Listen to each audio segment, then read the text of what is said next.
Hello, hello. Am I live? It looks like we are live, even though it looked like we hit an error page before going in. Just a little bit confusing. Let me just quickly check some stuff.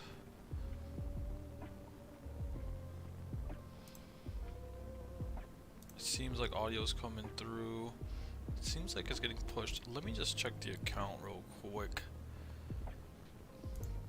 Cause I saw a big red X, which is never a good sign. So just hang with your boy for a sec. I hope everybody's having a wonderful Sunday. Hope everybody had a wonderful Thanksgiving break. I know a lot of us had a 4-day weekend. And we are all headed back to work tomorrow.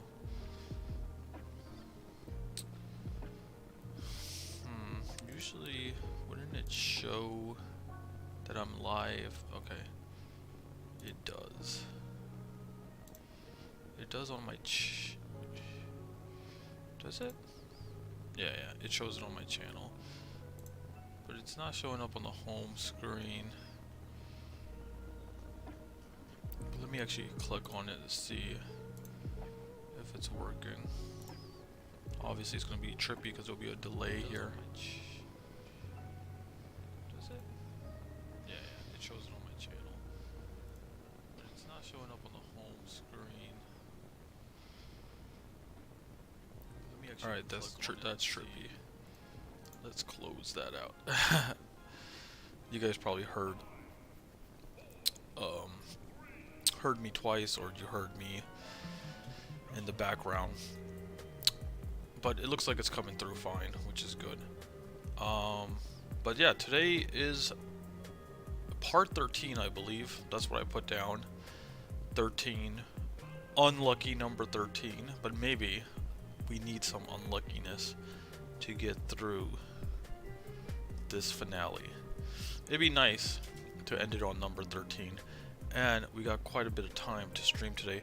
I'm not hoping it takes that long, because I really don't want to be just playing this level for 3-4 hours tonight. My goal is to try to get it done by like 7. Right now it's 5 p.m. We're going to try to stream till 7 p.m. If we don't get it by 7 p.m., I think I'm just going to keep going and see if we can get it tonight. I am done pretty much everything for school tomorrow, so I'm good to go, so I'm free. Only thing I got to do is take out my clothes for tomorrow.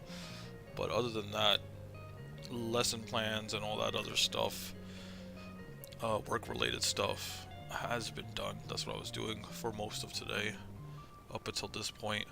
And you know, most people, after getting all their work done, they get to relax and chill.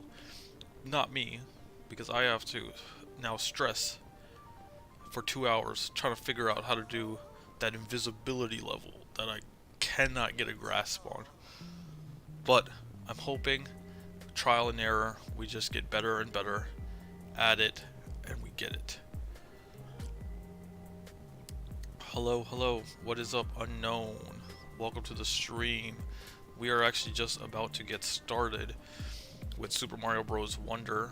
I'm playing a Let's Play for the game, basically, 100%ing the game, and I'm pretty much at the very end. I just need to 100% this last level, which is the hardest level in the game. And yeah, I'll be done with this game. And funny thing is, my last stream, the entire stream, I was playing this level and I couldn't beat it. It was like 2 hours long, 2.5 hours long. I'm hoping we can get it done within 2 hours today. That's the goal. And I'm stubborn, so I don't want to move on to another game without finishing this game 100%. I did pick up a week ago, a little over a week now, Super Mario RPG. It's been sitting here. I definitely want to play this next on stream, but I'm not gonna play it until I beat this game. And I want to stream it, so I'm not playing it like off stream or anything. I did open it and do like an unboxing, but haven't put the game in yet to play it. So we'll do that hopefully later this week, if we could get this level done today.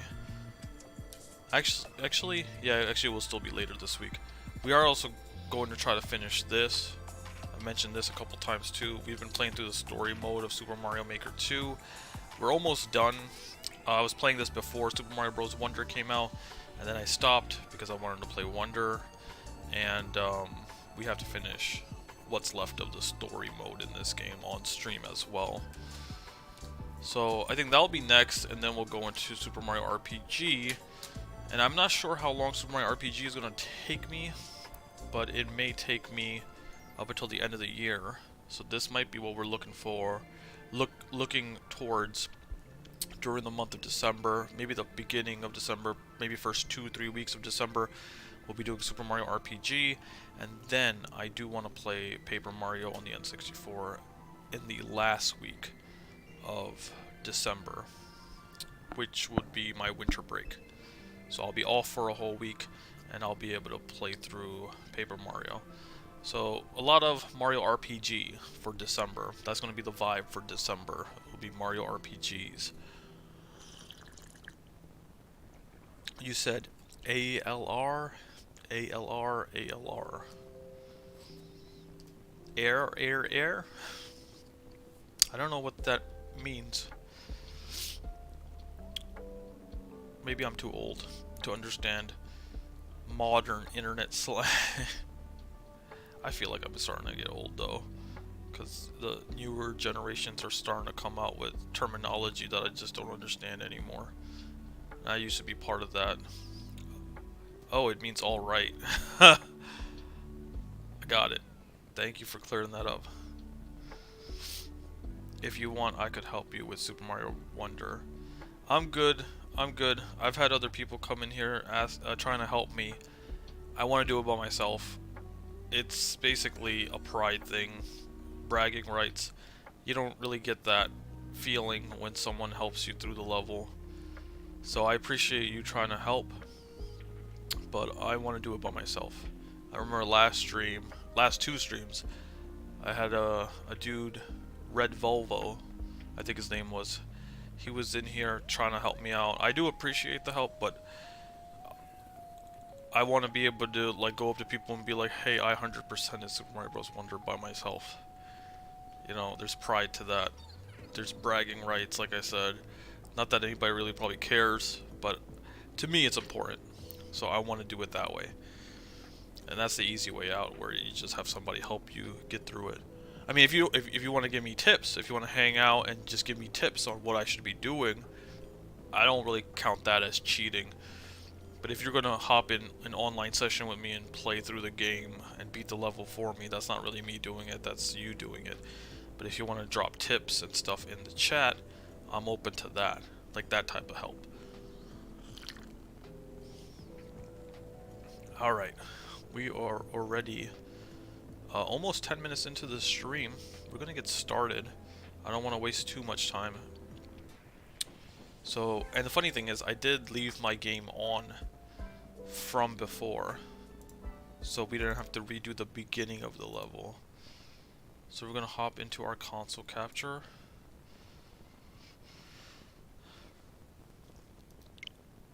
And this is the level that we're on. We are on the final test, badge marathon. I paused the game, but we are at a checkpoint. And this is like the third checkpoint. So if I didn't stop the game like this, I would basically have to do the first two sections of the game as well. And we haven't been losing that many lives because you're able to earn a life back. So we've been kind of in the 70s. Our lives have been stuck in the 70s for a while. So hopefully running out of lives isn't a problem, because that did happen during my initial stream of this level, where I ran out of all my lives when I was trying to get through the first or second part of the level.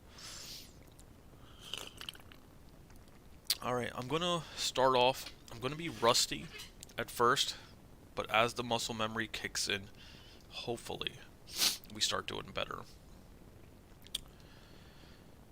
And I gotta remember that I have my tea here as well, because last time I was drinking coffee and I forgot it was there because I got so zoned in and it got cold on me.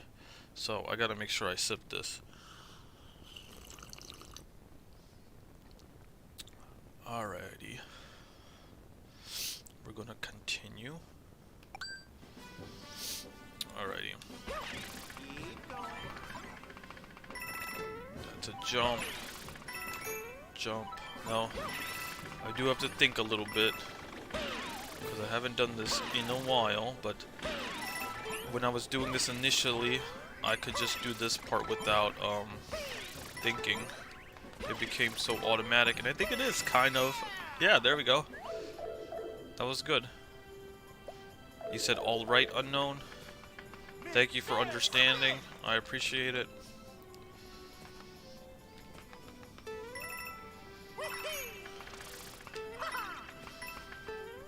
Focus. Take a breath. Alright, I think we kind of. This part is not that difficult. Oh, there we go. I almost lost it there. So the part that I'm stuck at, I don't know if you were in here when I was mentioning it. The part that I am stuck at is the invisible part. I've made it past the first section of the invisible part where you're jumping on those bouncy platforms. The part I can't get past is the fishes. The blow-up fishes.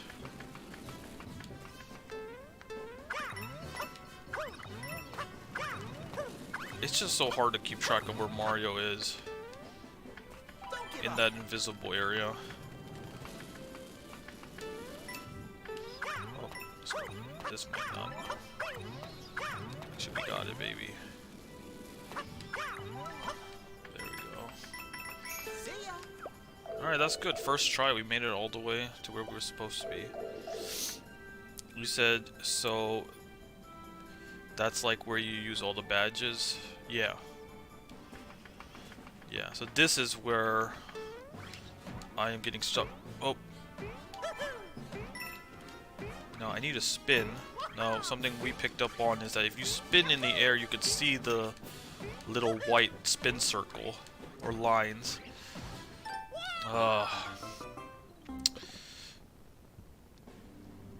You said, you know, you can use. What is that? Use X to know where you are? You can? I didn't know that. Does it show you? Okay, we'll try it next time we get there. I had no idea. What does it do? Does it make me invisible?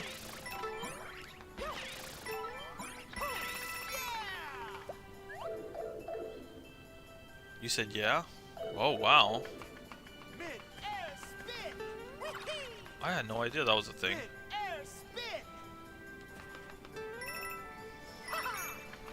And you can actually do that here? Focus. Take a breath. Oh, you're not sure? You said let me see first?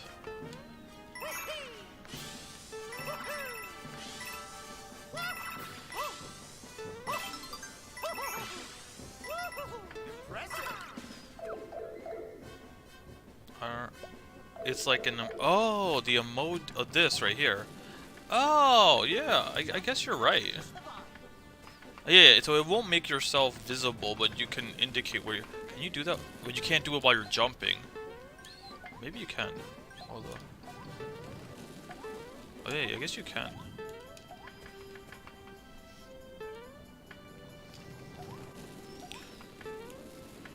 We'll see how it works in the level.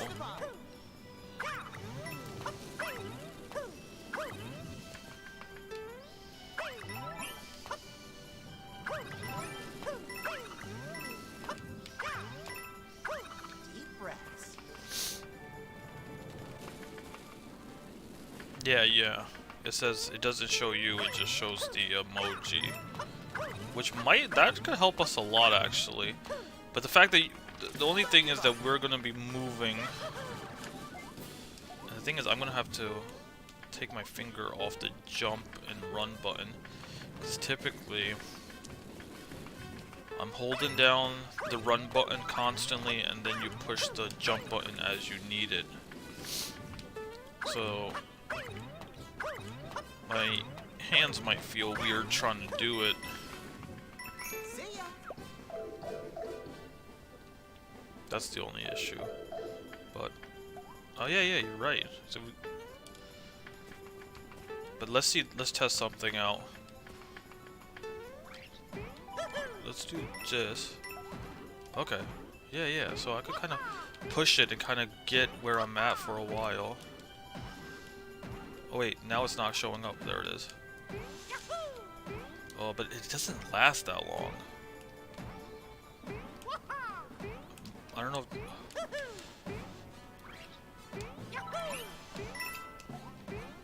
But it definitely does help.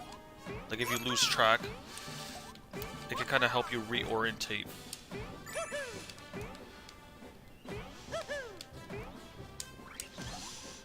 There we go.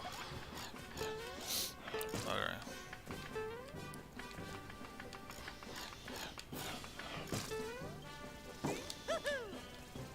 Dang it! Oh, it's tricky. It doesn't activate all the time.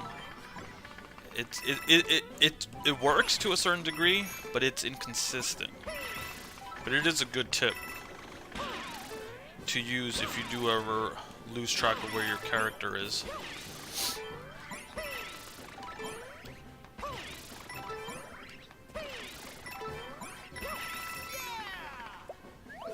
But we made it past the first part using it, which was good.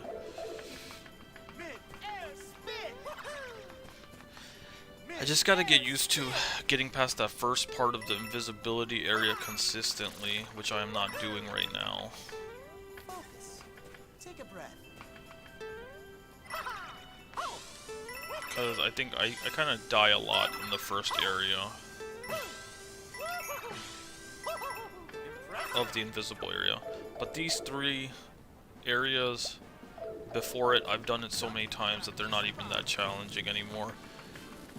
I kind of got the hang of it, of what to do.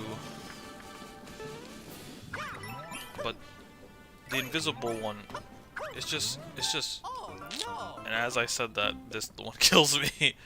The invisible one just messes with me. It throws my, what is it, orientation off, just because I can't see where Mario is. That's such a big deal.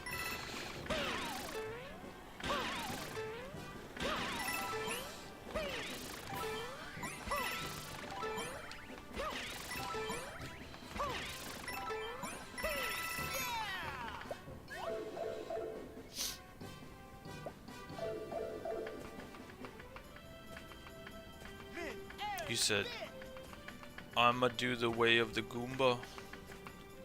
You're playing the game right now? You're doing the level? That's the name of a level, right? The way of the Goomba? Focus. Take a breath.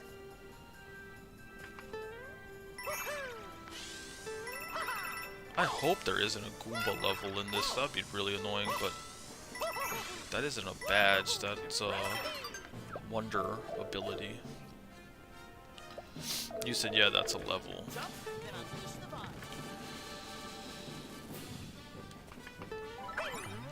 Come on, I can do this.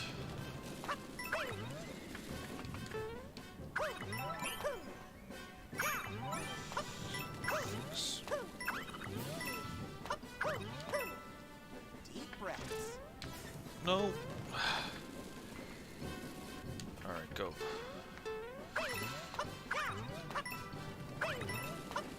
Have you 100% beaten this game yet, Unknown, or you still playing through it initially?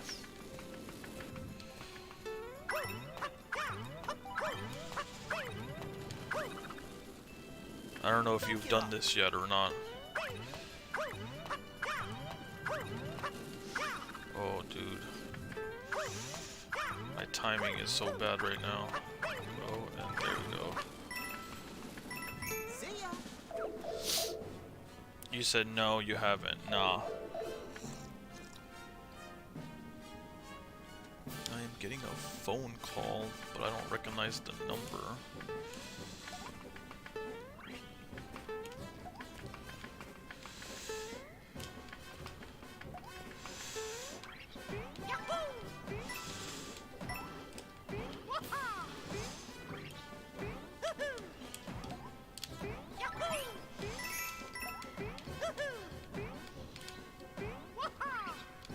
No! That just messes you up. If you jump on it at the wrong angle, it's gonna just bounce you back, and it's rough. You really gotta bounce on it onto the other side, so it just bounces you forward instead of back. I think that's one of the biggest mistakes that's killing me in that area. So I just need to get that memorized.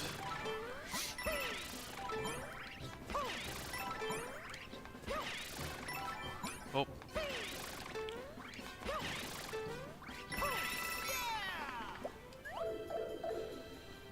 You're trying to get the sound effect badge. Mid-air spin.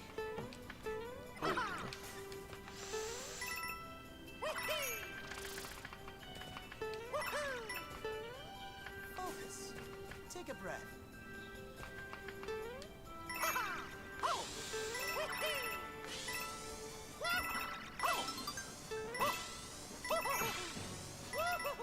Impressive. But our lives have been staying consistent. We're at 74 right now, which is good. Then unleash the body.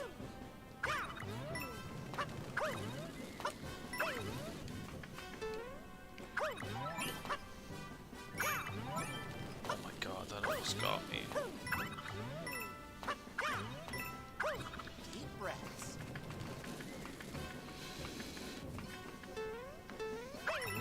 Let's see if we get these. And then jump. Just so we get a little bit more money. Don't give up.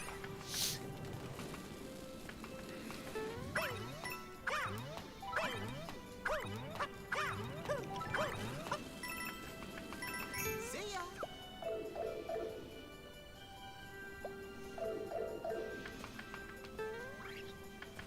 I know these clouds are also supposed to help you just locate where you are, which is another strat that can be used. No, I went too far. Oh. Keep going.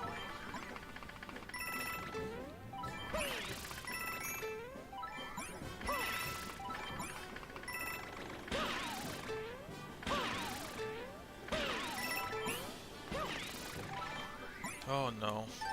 I'm goofing. Leave me alone.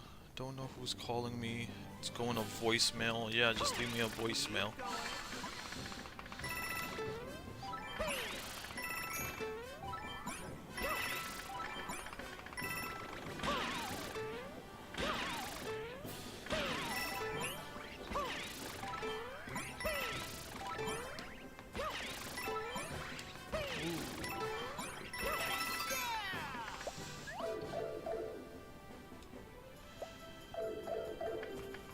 Mid-air spin. Woohoo! Mid-air spin.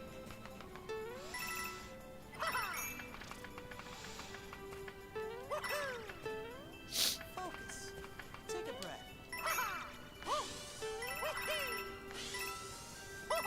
Oh, missed those two.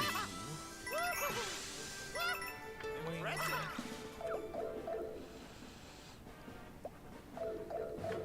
Jump, then unleash the body.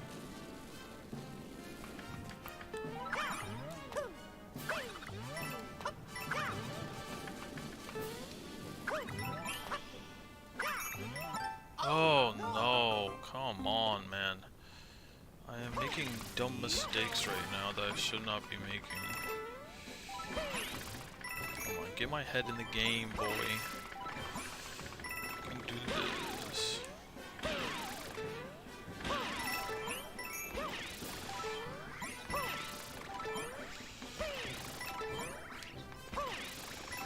Oh.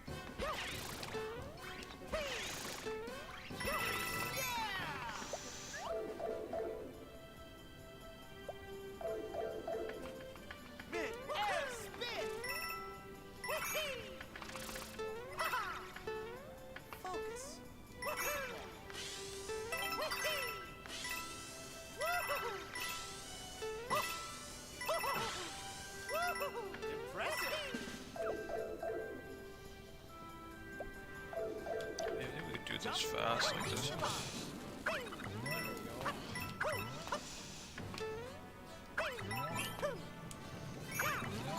Oh my god, why am I... My angle is not the best. Deep breaths. I feel like I'm dying on these spikes more than I should.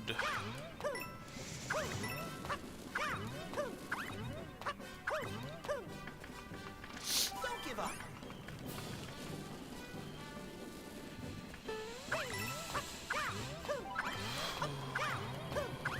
Oh, I was too slow. Not good. Keep going.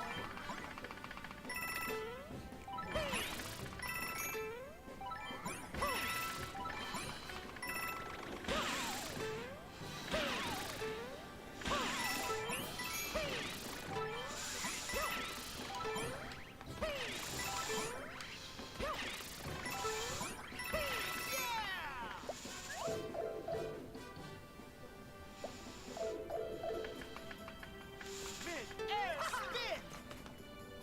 Mid-air spin.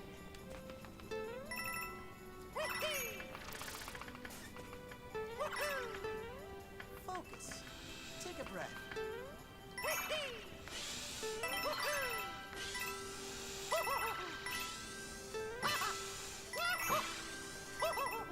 Impressive.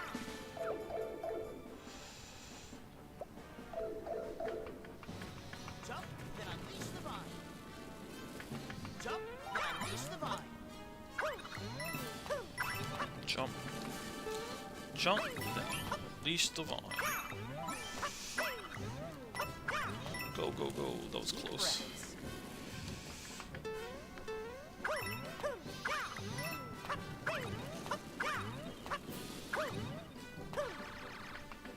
Don't give up.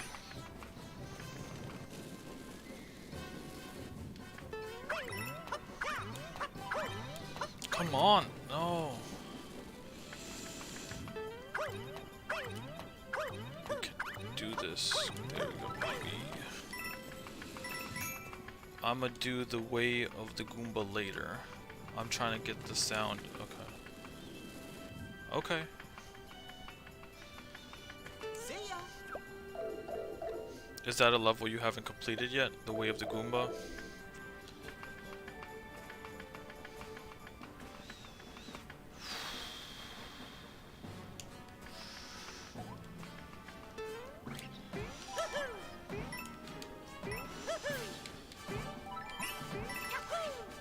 Again.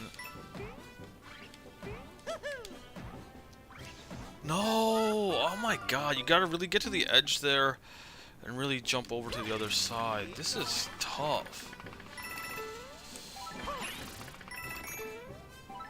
I really hope that this is the final thing that you have to do.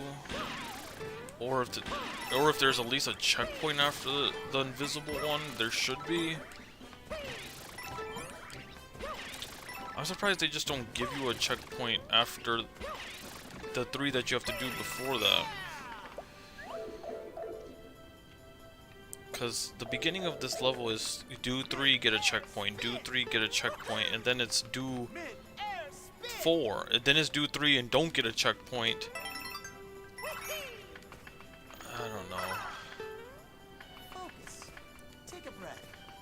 The invisibility thing hopefully is the last thing we have to do, or there's a checkpoint after it. Because it's way too brutal right now for there to not be a checkpoint after the invisible area. I've done all the badges, so if you look here, I don't think I could look at it right now actually. But I do have all the badges. This is the last thing I have to do. I've already collected all the purple coins here. That's another thing. We collected the last purple coin.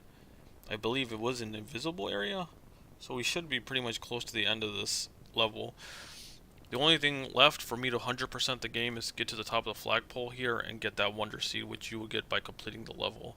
But I have gotten all the other badges. I think we get the final badge by beating this, 100%ing this last level.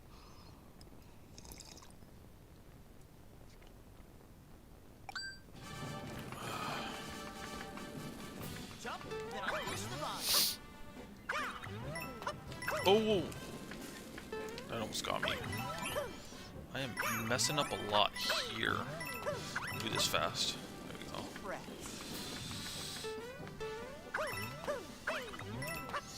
No! Oh, why did I go back that way? That was close. Don't give up. Don't give up. Don't give up. Go fast, go fast.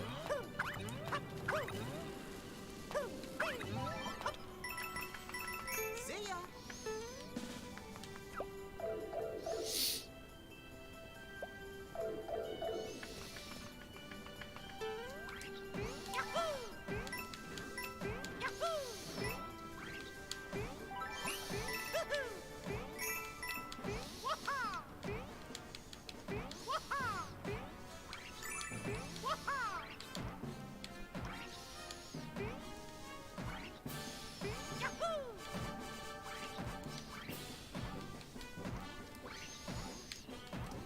There we go. Okay.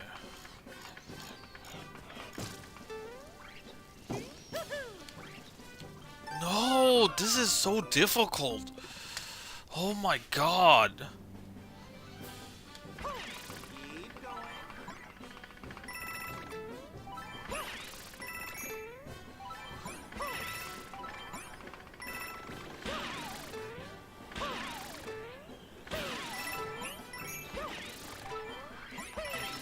The game doesn't even give you a decent opportunity to learn it because you have to constantly do these 3 before getting there. If there was a checkpoint like right there, I could at least constantly try it and get better at it, but you don't have that much time to practice it because you're always doing the other 3 and sometimes you might die during these 3. So you're not getting like consistent practice in that level.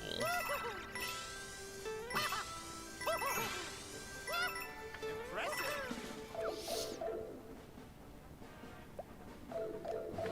Jump and unleash the vine.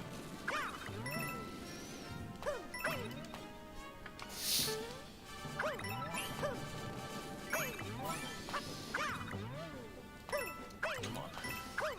Oh, that was close.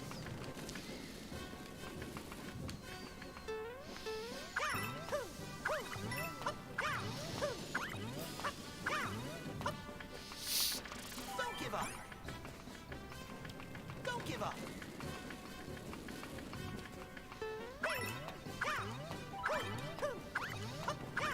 No, dude. I don't understand the timing of that. Sometimes I feel like I get it, and sometimes it feels like you're gonna get it. I don't know. I mean, it's always the same timing, I'm assuming. Maybe I'm just doing it slower sometimes.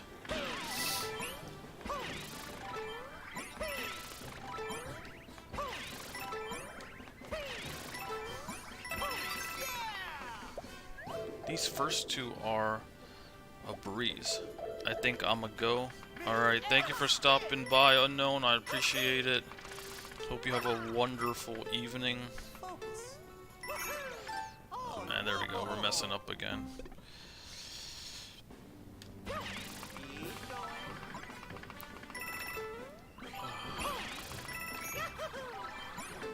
Oh, what am I doing, boy? Go. Come on, we gotta get into the groove. We are not getting into the groove right now. And that is the biggest issue. Thank you. Appreciate it. Thanks for the good looks.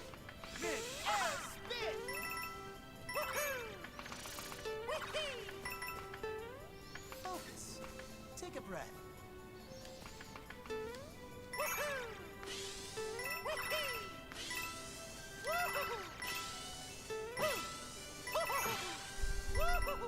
Impressive.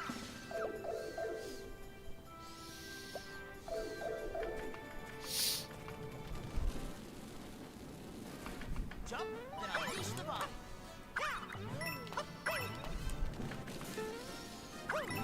Jump, then release the vine.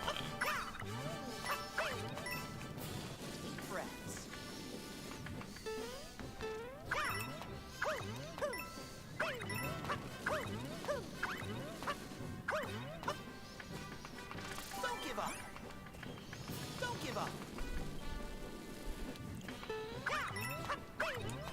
Let's go fast. That almost got me, but we survived. See ya.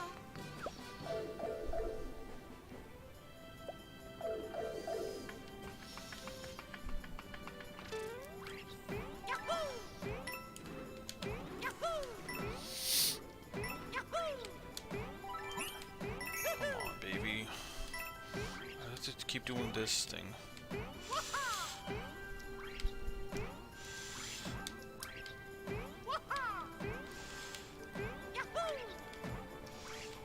There we go. Oh my god.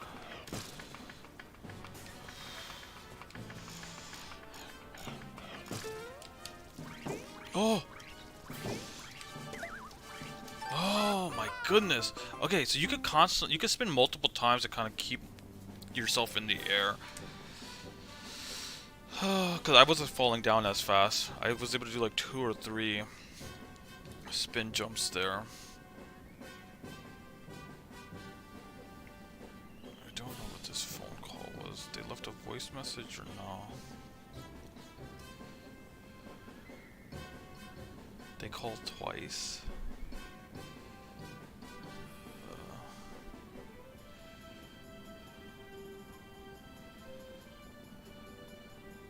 Oh no. It said the stream disconnected. It's trying to reconnect. What is going on?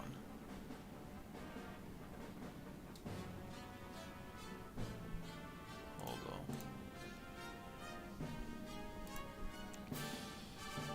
Are we connected right now? Stream has disconnected, attempting to reconnect a few seconds ago. It says we're still live. If you're in the chats, can you comment something to let me know if that you're in the chats? Just so I have an indicator. Sometimes Streamlabs just goofs. I don't get it.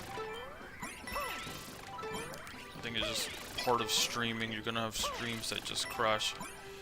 I really hope it didn't just disconnect and turn it. It's not gonna turn this stream into like 2 separate videos. Hopefully, that'll be kind of annoying. Well, so far, we've been doing pretty good on YouTube. I know it would break up a lot more on Twitch when I would stream on Twitch. I would have certain streams split up into like 2, 3, sometimes even 4 different parts because it would disconnect and reconnect. It was very sloppy. I like each stream to be its own, you know, video. One video instead of having one stream split up into 2. Then it has like a, you know, a proper beginning and end. But we'll see what it looks like once we're done streaming and it hits the YouTubes. We've done 12 parts with no issues of this game so far. Why is it choking on the last part? Maybe unlucky number 13 possibly? But it doesn't say we're disconnected right now. It still says we're live. So hopefully it's still coming through. It'd be a shame if we actually do end up getting it this stream and the stream disconnected and it wasn't actually recording.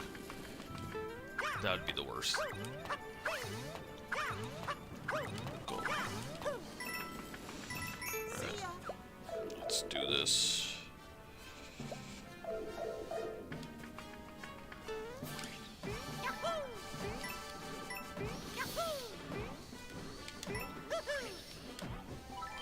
No!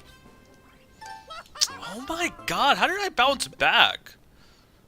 Oh.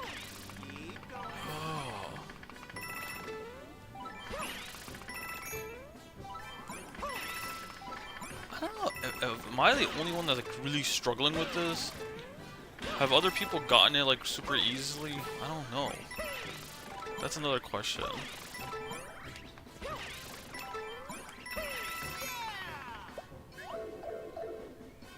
Like, this could just be a me problem, where it's extra difficult for me to not see Mario, but for other people it might not even be that difficult. Take a breath.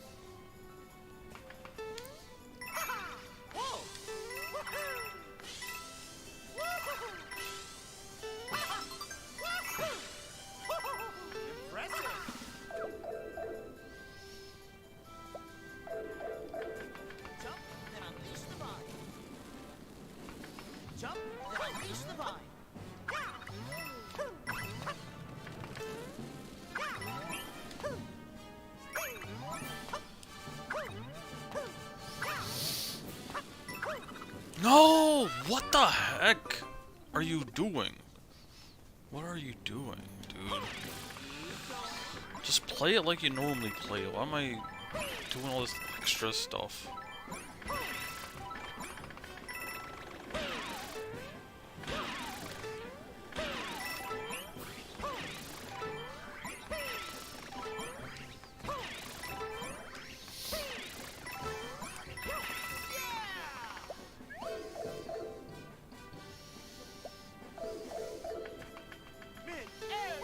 I should do that.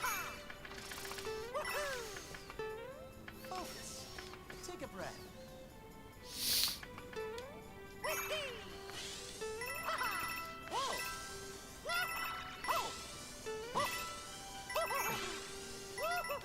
Impressive.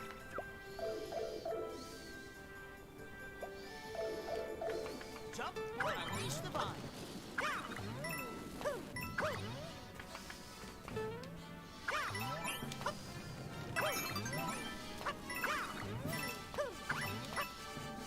Deep breaths.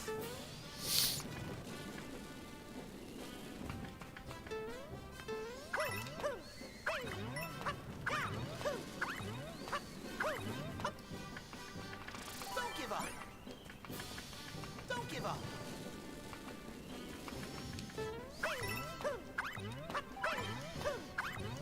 No, lost time. Well.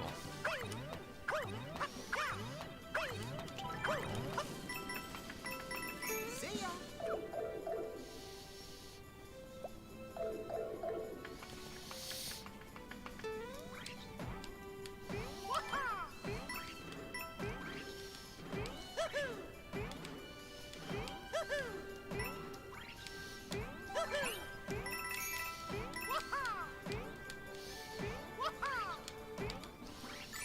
Come on. It's always this part that's... There we go. Alright. Come on. Just gotta run with it, man. Go.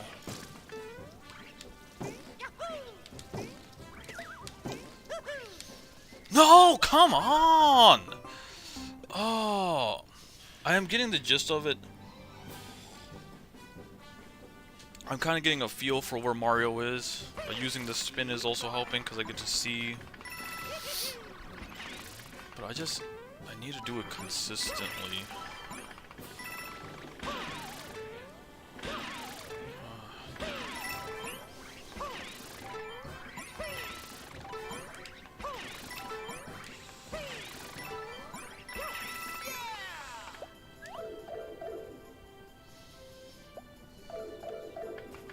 Mid-air spin. Woohoo! Mid-air spin. Woohoo! Focus. Take a breath. Whoa! Woohoo!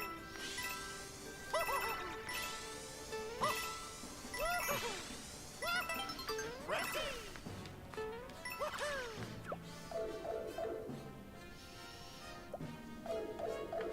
Jump and unleash the vine.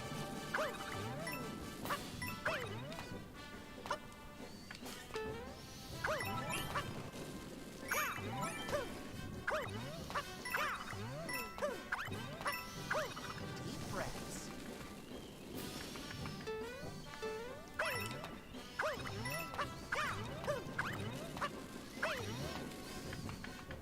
Don't give up. Don't give up.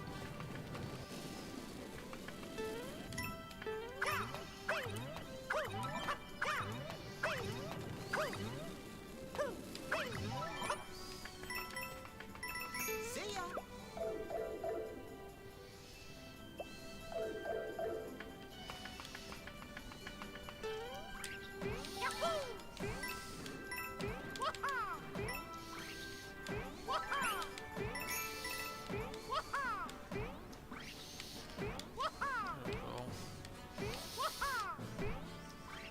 There we go. Clear this way. Kind of tell where Mario is because of the smoke. There we go. There we go. We have to go up. No! Oh my god! Alright, we're getting better. Consistently getting past the first part of the invisibility area, so we were able to practice the balloon fish area more. But man, it's easy to just lose track of where Mario is. And it really is the invisibility that just makes it difficult, because if you could see Mario the whole time, I don't think that that level would be that hard.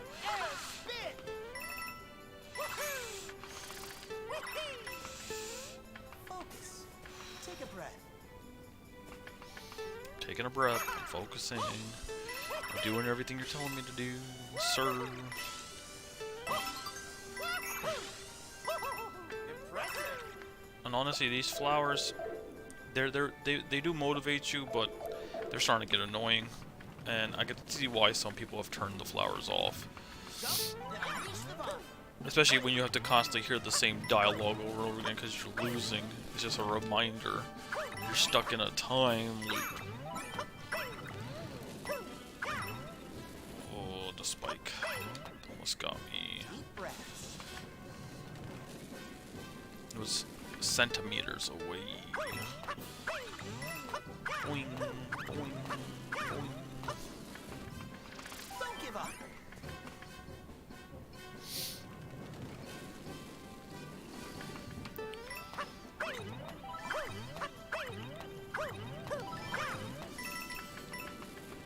See ya.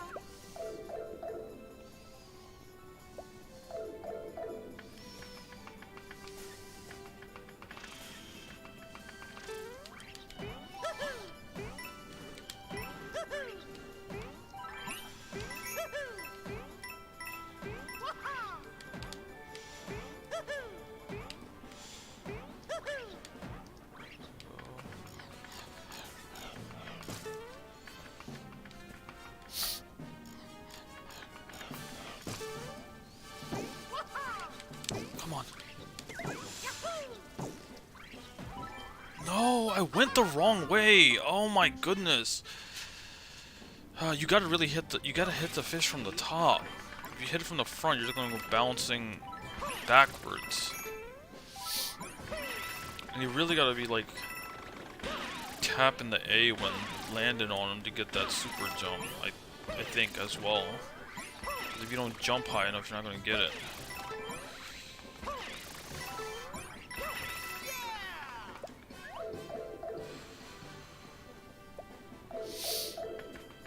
Mid-air spin. Mid-air spin.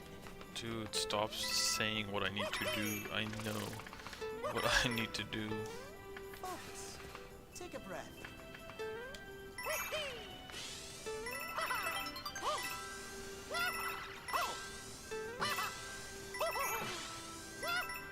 Impressive.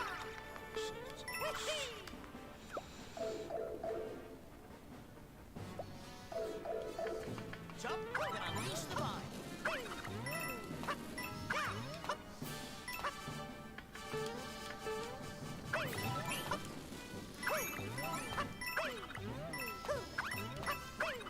Deep breaths.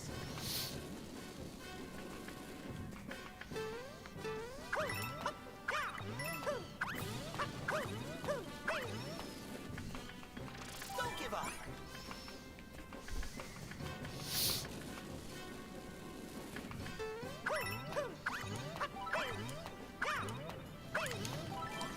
Oh no. Don't give up.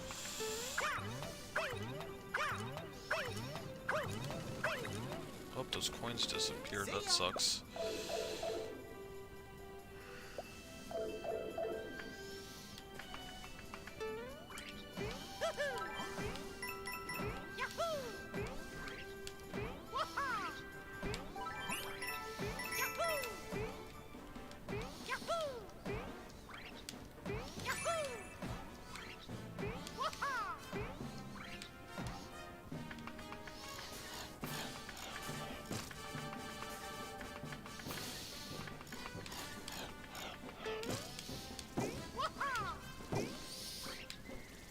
Oh my god, I missed it.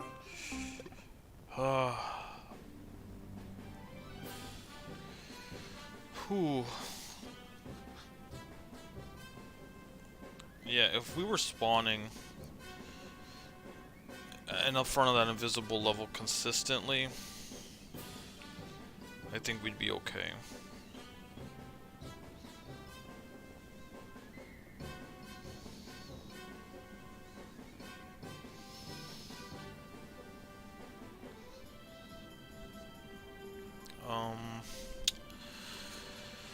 Alrighty. I'm just gonna quickly check my YouTube on the on my phone just to see if the stream is still up, because I don't have anybody in here.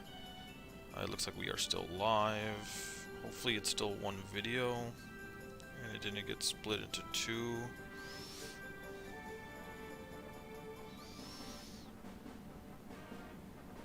Alright, looks like we're good.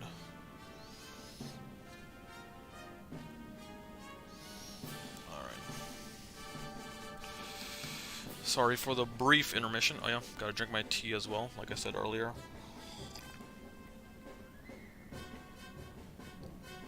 Alright. I see improvement though.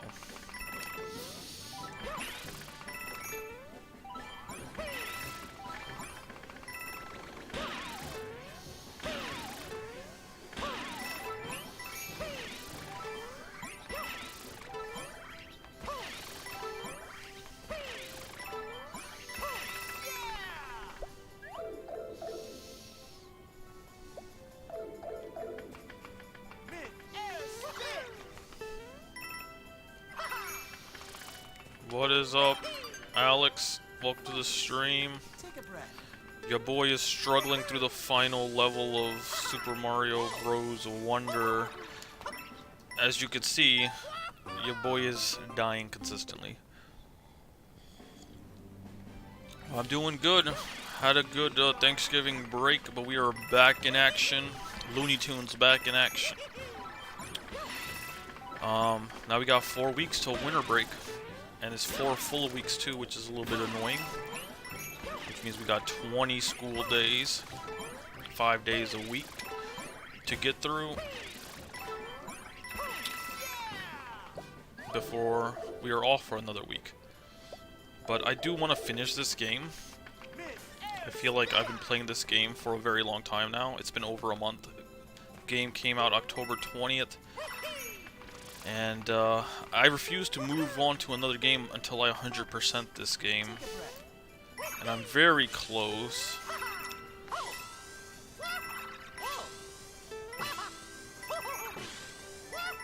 So let's hope we can do it this stream. But I hope you're doing well. Hope you had a good Thanksgiving break as well. I saw you cooking. Instead of a stream, you did a couple stories on Instagram, which was nice.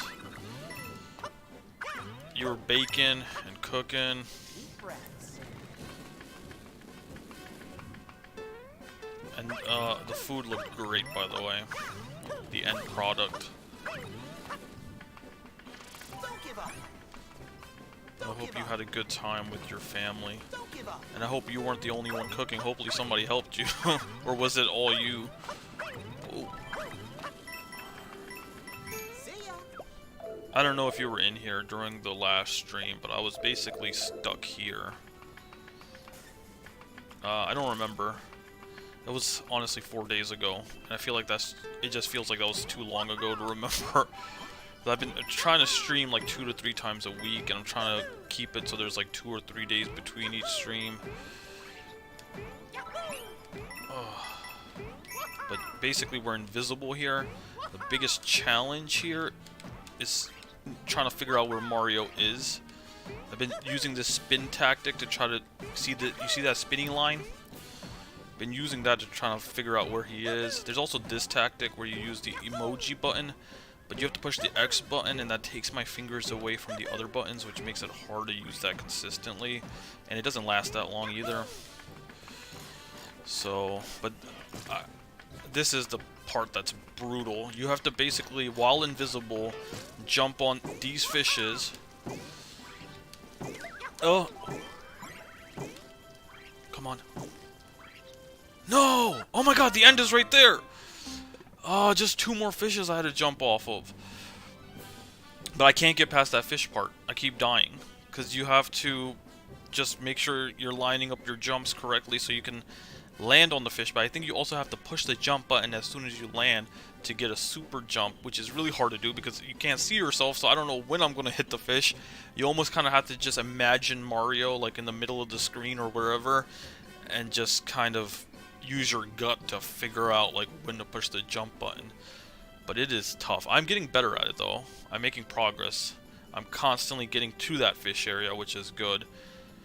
The game is also tough because it doesn't give you a checkpoint right before it. You have to do 3 levels. So I have to do these 3 stages before I can get to that part.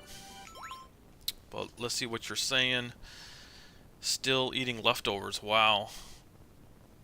Yeah, it wasn't all you. That's good. I'm glad you got help. The last stream I saw was you being stuck at the last level. The last level? Oh yeah, this is the last level. So you were here the last stream. But the thing is, the funny thing is, there's 2 streams where I was stuck in the last level. So stream 11, I was stuck. Stream 12 and 13, which is this one. So I've been stuck here for a while. I've just been stuck at different parts of the level. So when you came in, I think it was like the was like I was dodging lava, or was it lava? Yeah, like the or the poison was going down, and then we had to like glide down. And then there was like another level after that one where we had to do like a hover jump. So the last level is very long. Like this level, the final test badge marathon, it's really a marathon. It's very long. That invisible part is like part, what is that? Part 10, I think. It's like the 10th stage. So you do 3, you get a checkpoint. You do 3, you get a checkpoint. And then you do 3 and you don't get a checkpoint. And then you have to do the 4th one, which is the invisible one. It's tough. So right now it's like respawning me at the 7th one. So I have to do 7, 8, 9, and then I get to 10, which is invisibility. I'm hoping there's a checkpoint after the 10th one, or just make that the last one, because I don't know what other badges are left that they haven't touched yet, but this level needs to end, and I feel like I've been at it for too long. And we are about to hit the 1 hour mark on the stream right now. So let's see if we can hit it within the next hour. We just spent an hour warming up. This next hour is going to be us trying to go for it. And I think we almost had it in that last one, where we saw the platform that we had to reach after the blow-up fishes. But as you're going to see, I can consistently... I just hope I don't jinx myself. I can consistently do like these next 2 stages without breaking a sweat because I've done them so many times already. It's like muscle memory at this point. I don't know if you saw me struggling on this one, where... Oh, yeah. I think you were here when I was dying on this one a lot. But you see that? First try, got through it. And even this one. This one's not that hard. It is hard when you first do it, obviously, but once you learn the pattern, you figure out what to do, and it's not that hard. I can do this one pretty consistently. There we go. Boom. Just like that. Like, pro level stuff. I feel like a pro when I do those 2 levels. This one, I'm still messing up on times. But I'm getting the hang of it. And I can get past it more times than I fail on it, so that's good. Oh. Okay. See, I messed up there.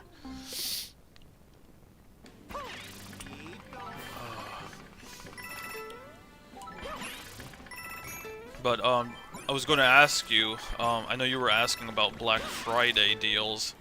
I was going to ask if you were able to get anything, or did you end up getting anything for Black Friday, or anybody in your family get anything for Black Friday? I always love discussing that with people.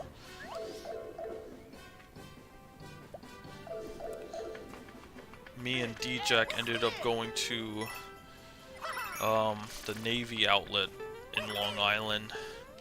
Focus. And we ended up Take a getting a breath. bunch of stuff from there. They had $5 pajama pants.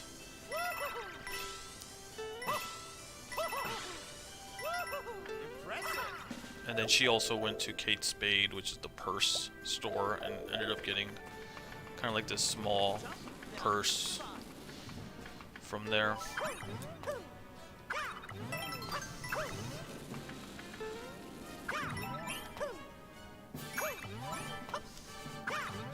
No video games this year. I usually try to get like one video game at least, but I think I just bought too many video games this year compared to previous years. Because within the last month, bought 3 games for the Switch: Super Mario Bros. Wonder, WarioWare, and Super Mario RPG. So the bank account's hurting a little bit, so I was like, you know what, even if these games are on sale, Don't give up. I ain't gonna get around to playing any of them anytime soon. I haven't even played Spider-Man yet. That's another one. I spent money on Spider-Man too, so not 3 games. I spent money on 3 Switch games and 1 PS5 game, which was $70.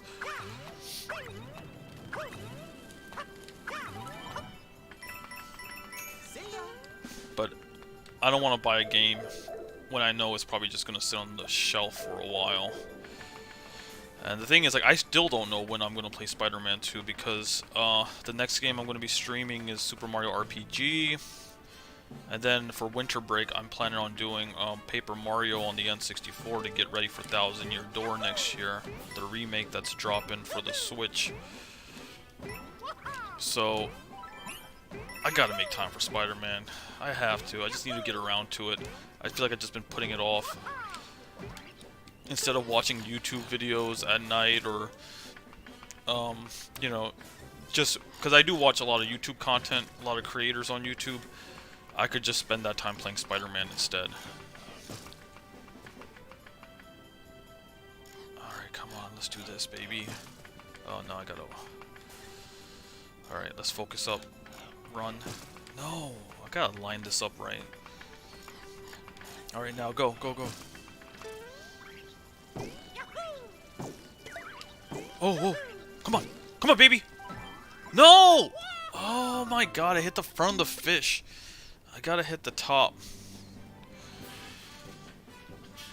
I've bought a lot of stuff. Nothing exciting. Kitchen stuff. I did splurge and get myself some new headphones. That's exciting. I forgot I ordered because I didn't get them yet. Oh, okay. Nice. What kind of headphones did you get?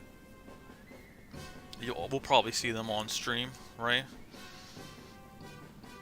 When you get them, you'll probably be wearing them on stream. A lot of house stuff. Yeah. And that's what happens when you're adults. You end up spending money on a bunch of house stuff, like house decorations or just appliances and stuff like that. So we do fall into the boring category where it isn't just electronics and fun stuff. We did buy a new TV because our old one was spazzing out.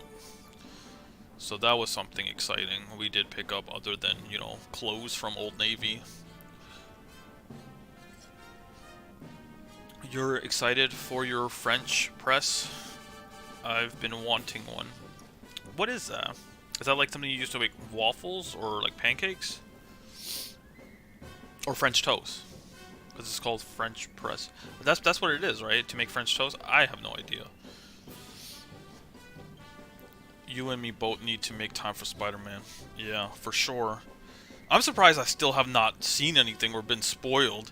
I think it's not in the algorithm. Like, I haven't been watching any Spider-Man related stuff, so I don't really get any of that content pushed to me.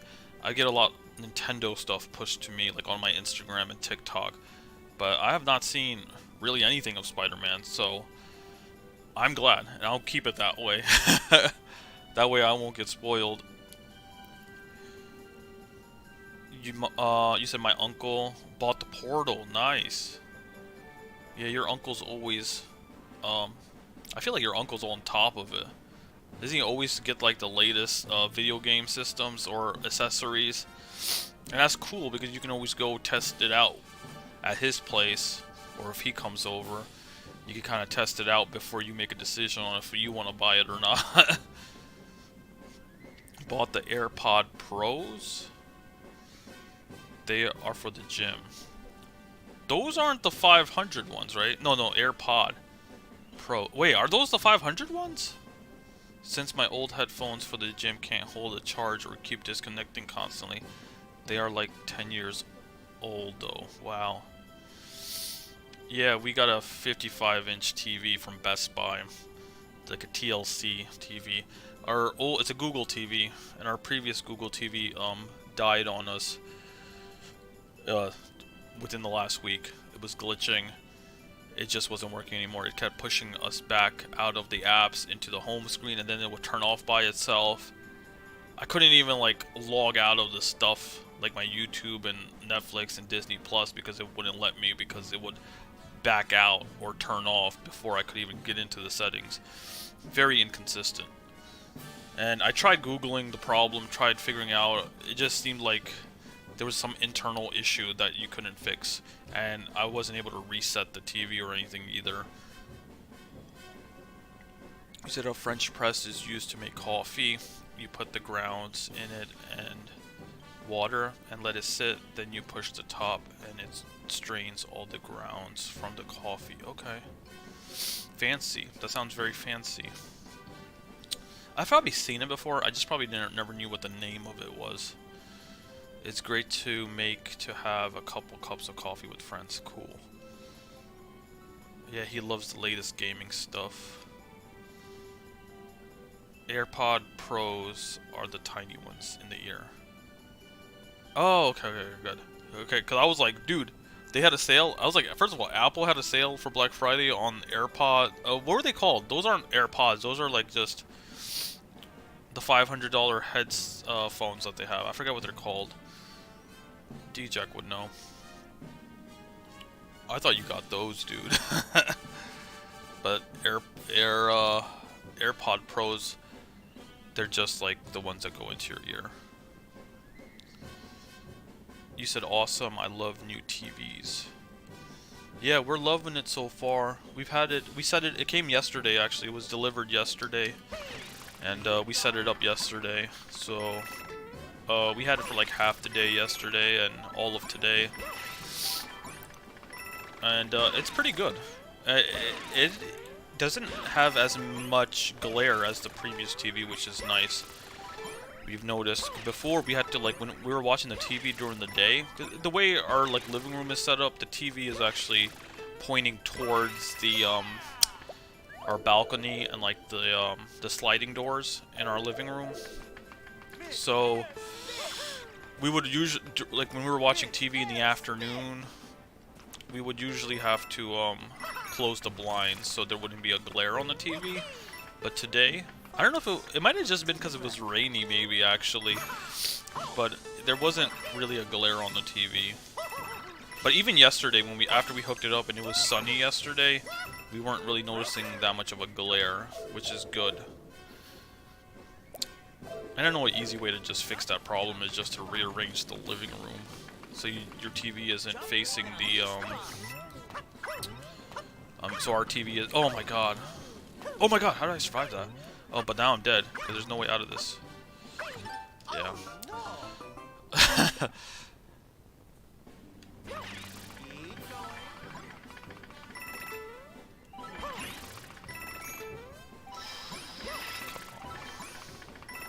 Oh yeah, they're called you said the AirPod Maxes? They're not called AirPods, right? They're called the oh, they are AirPod Max.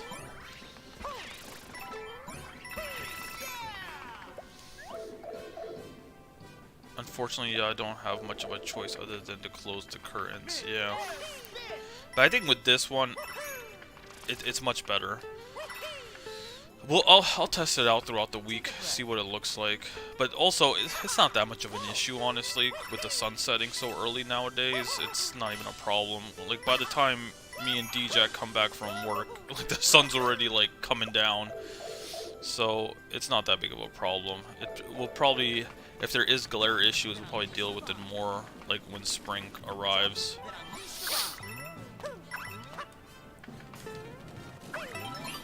most of our day, like most of the daylight is just spent being at work. And I like it. I'm mixed on it. Deep breaths.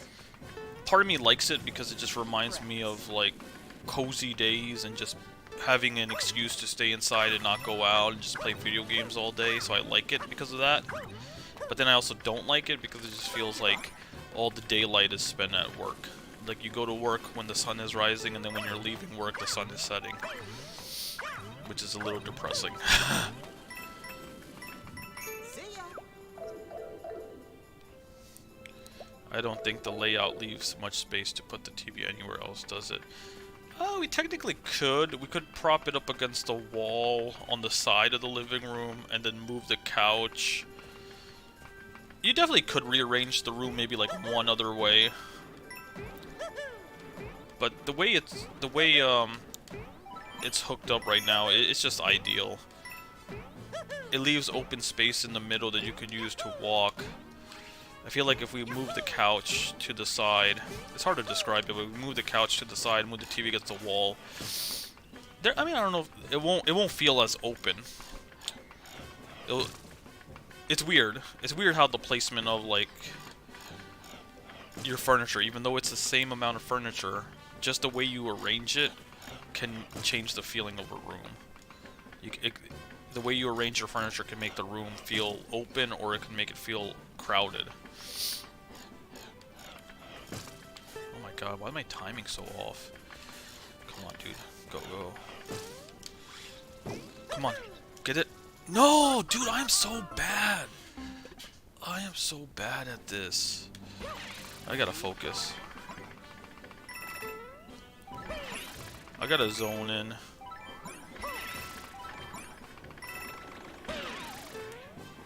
Which means I might have to, like, just stop talking, honestly. Because I feel like I can focus better when I'm not talking. But then that's the challenge when you're streaming. You want to constantly be talking. Wait, let's get those coins. Ugh. Mid-air spin. Mid-air spin.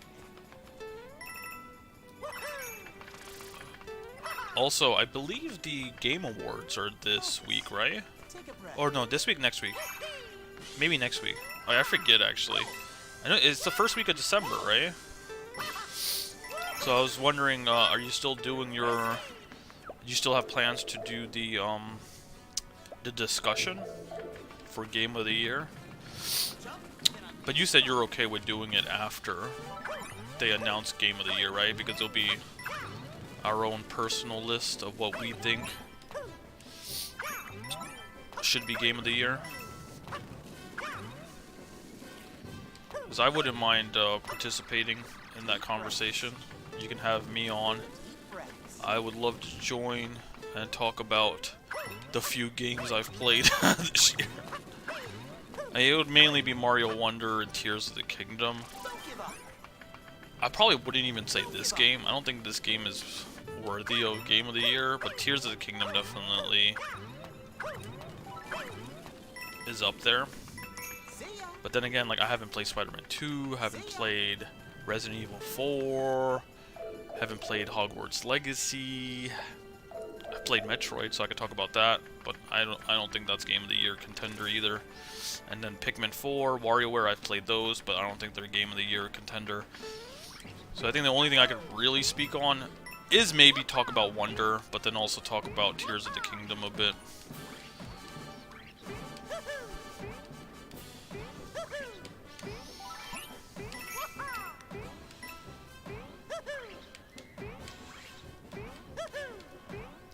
Come on. Oh my god. There we go, baby. Whoa. Alright, let's focus up, baby.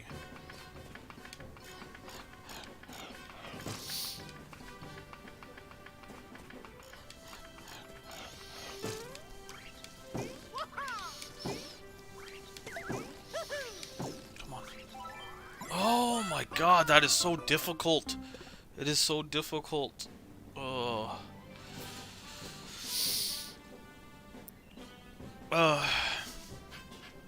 I haven't brought anyone into Game of the Year discussions. I want to, but I won't have time to play anything for the next week. But I'll put that on my list to reach out to people you can be on. Yeah, and if you don't end up doing it, don't worry about it. But if you are doing it, I'll join like the call if you want to have a discussion.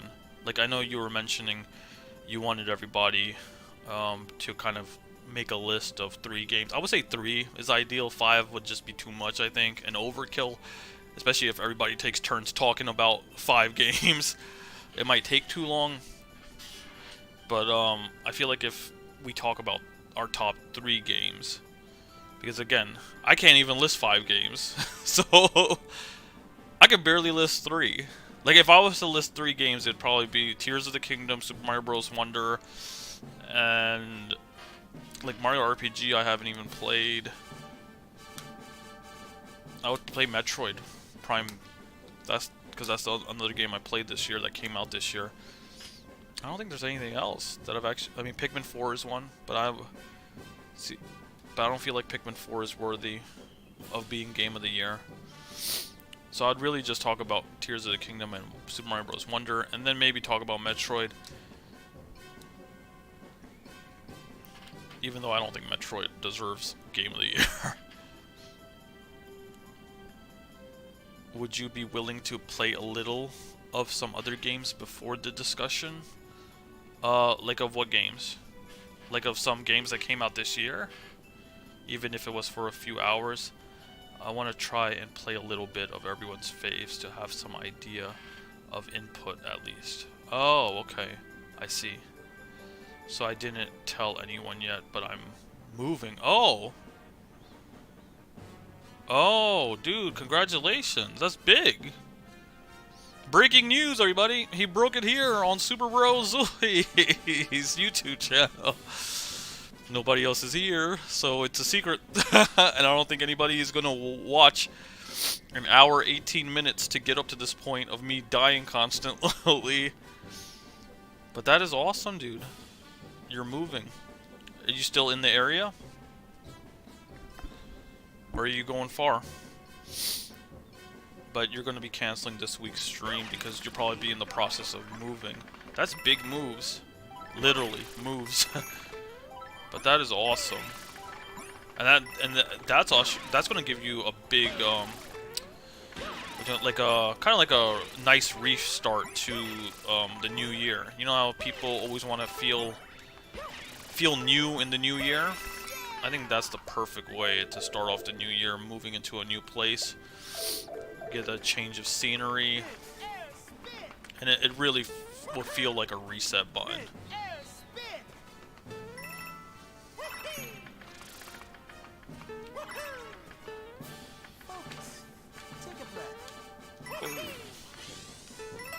Let's get through this a little bit. Try and get back to where I was. I'm sorry if I'm not constantly staying on the chat, just because this game requires too much focus. I can't. It isn't a casual game that I could just. I mean, it is a casual game if I was playing through other levels, but in this level, I feel like my attention is needed on screen at all times. But I'll take breaks in between, like I've been doing. So let's see if we could just get it in this attempt.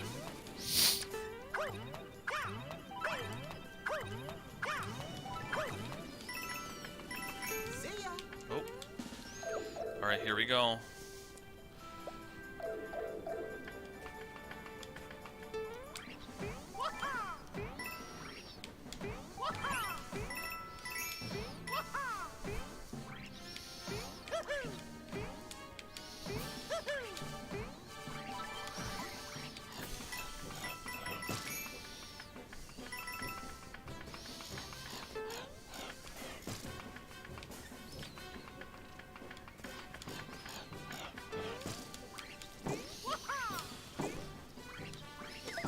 Oh my god!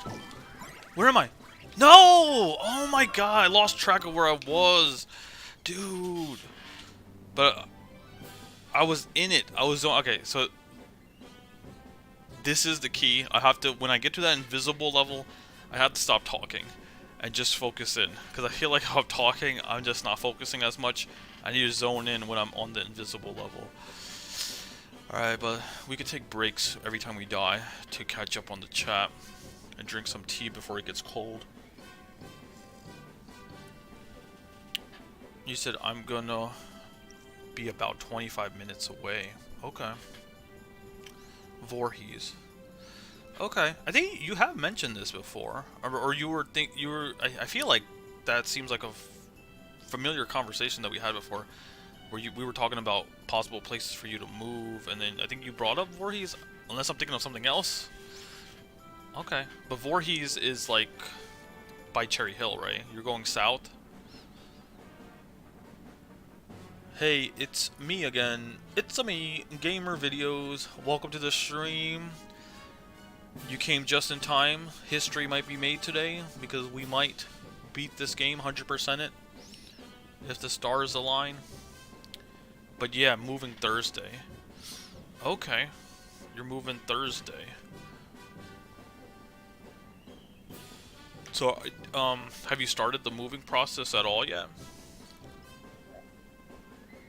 I mean, you obviously got the place, but like, have you moved anything yet, or is that the first day of you moving stuff, or is that the day you're actually moving in? Like, you're sleeping there Thursday night.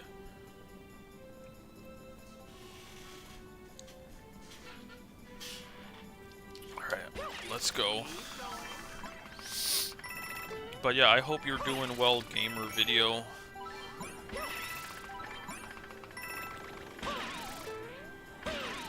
I am getting better, slowly but surely, at this game.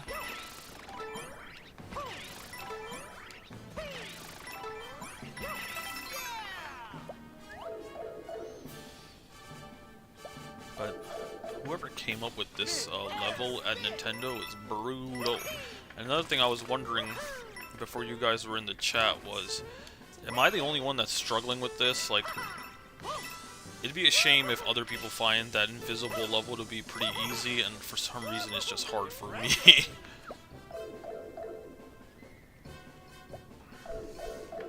Jump and unleash the vine.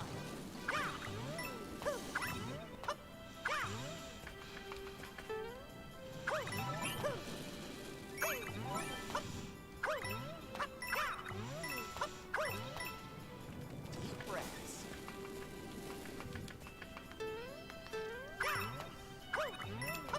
Oh. Don't give up. Don't give up. Alright, let's go, let's go, let's go. See ya.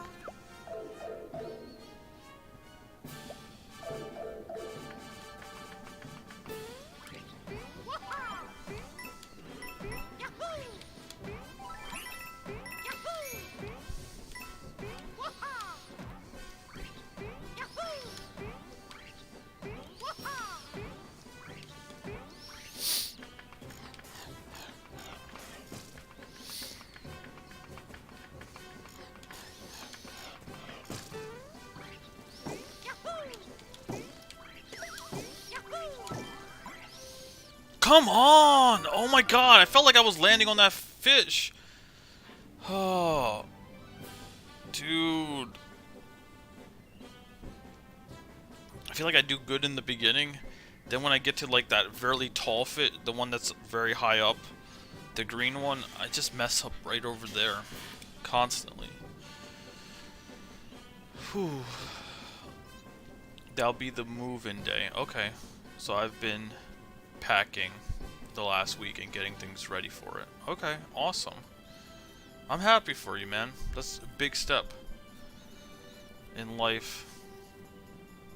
And Voorhees would actually be better for you, right? Because your gym is around that area, if it's... I think. Or is that... Your gym's in, like, Mount Laurel, right? Like, Morristown area. I think you would be closer to it as well. And you said you wanted to get out of the borough. So now you're getting out of the borough. But I'm not even in the borough, but I'm basically there. I'm right next to it. Someone's got to hold down the fort.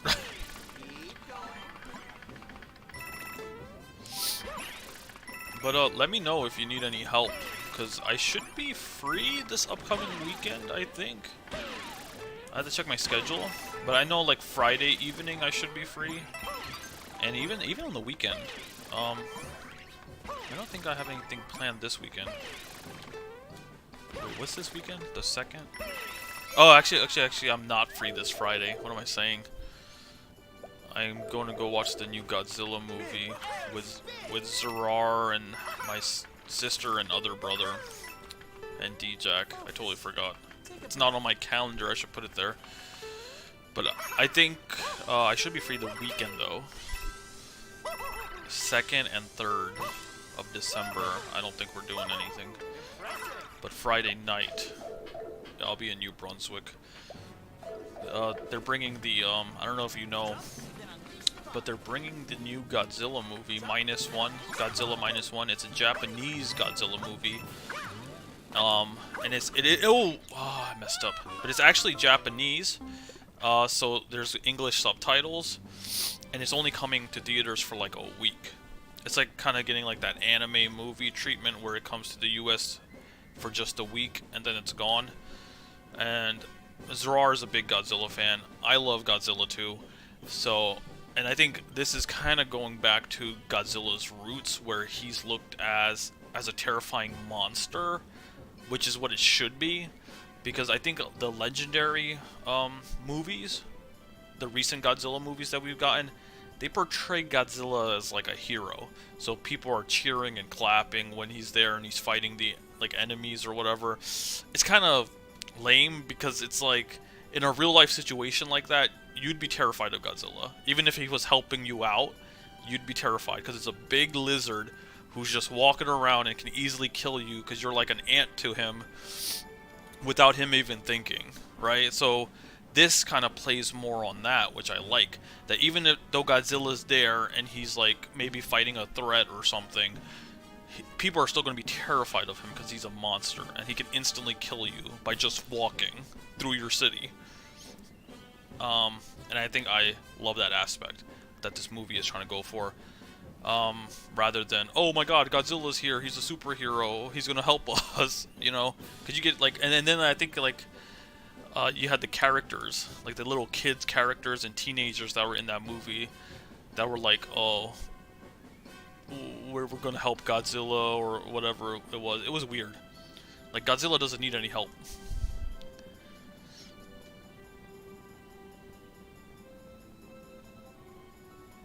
You said gym is about the same drive time. I'll just be going north instead of south. Oh, okay. A proper Godzilla reboot. Yeah, hopefully. Yeah, I hope so. But yeah, that's our plans for Friday. But if you need any help, feel free to reach out, because I should be free Saturday and Sunday. Oh my god. I am messing up on the easy level now. Focus up. I think it's the rhythm. If I lose the rhythm, I'm out of it.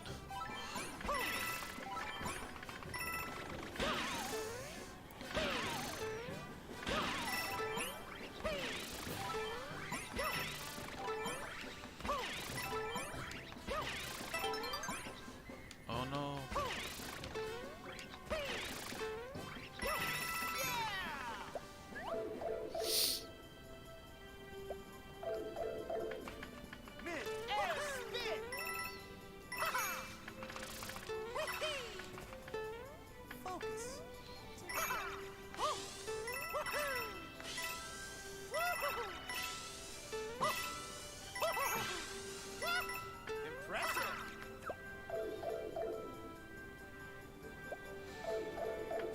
Jump, then unleash the bomb.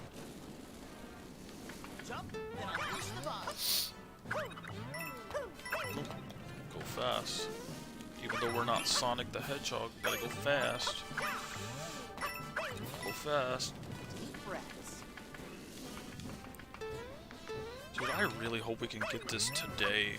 It's almost embarrassing at this point. I've been at it for such a long time, I feel like, and I cannot get past this section. 6:30 now. We've been going for an hour 30 already.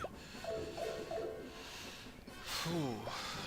Well, we started like 10 minutes in, so we've been actually playing for like an hour 20. But I feel like it shouldn't be taking this long.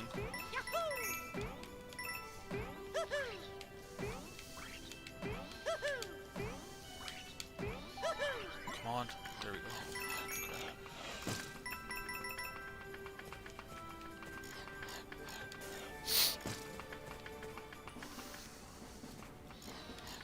Alright, come on, let's line it up.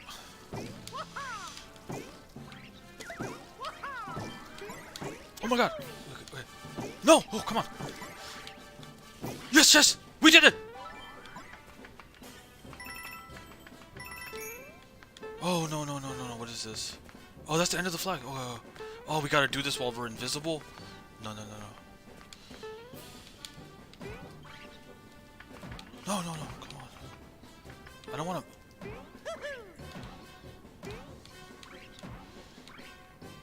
Okay, I don't want to mess this up. I knew this type of BS was gonna happen, man. There we go. Top of the flag, baby. Let's go.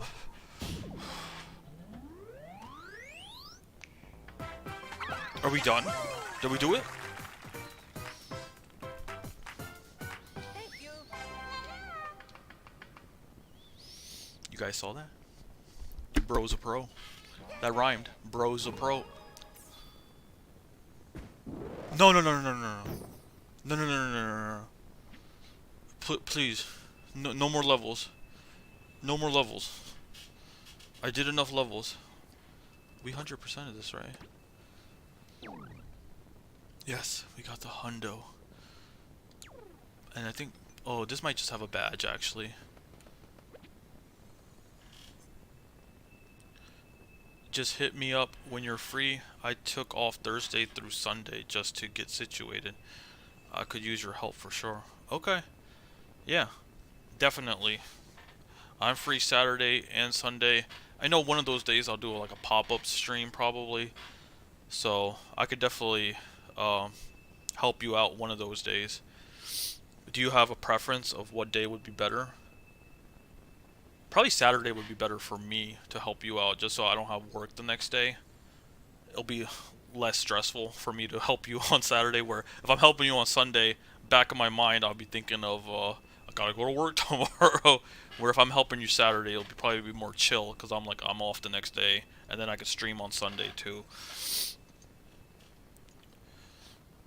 If I started playing tonight, how long would it take for me to catch up to you on this game? Not that long, actually. Like if you're not going for the 100%, you're not collecting everything, not that long. This game, honestly, will probably take you... They say it takes 10 to 15 hours to just beat it. More like 25 to 30 if you're trying to 100% it. So yeah, maybe 10 hours. I would say 10 hours. No preference for me. I'm winging it, lol. Just taking it day by day. Yeah. And it was kind of like that for me too when I moved out of my parents' place and then I moved here.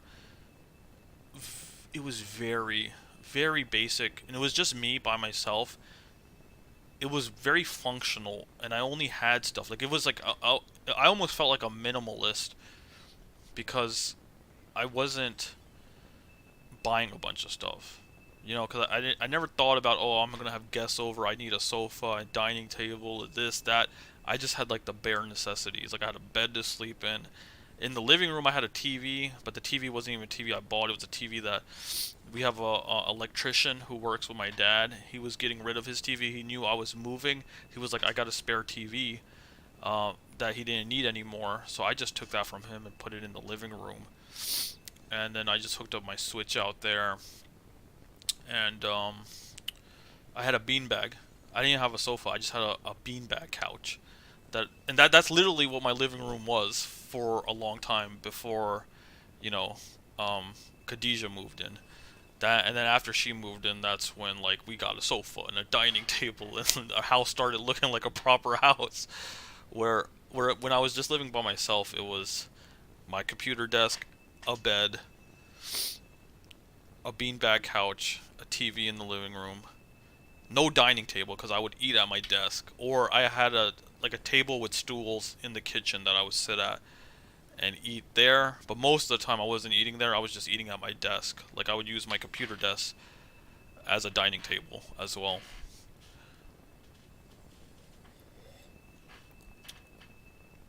You said that's not bad because I really want to play more of this. Yeah, it's fun. It is fun.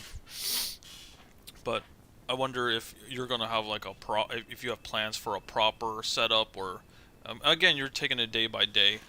It'll just get better and better each day.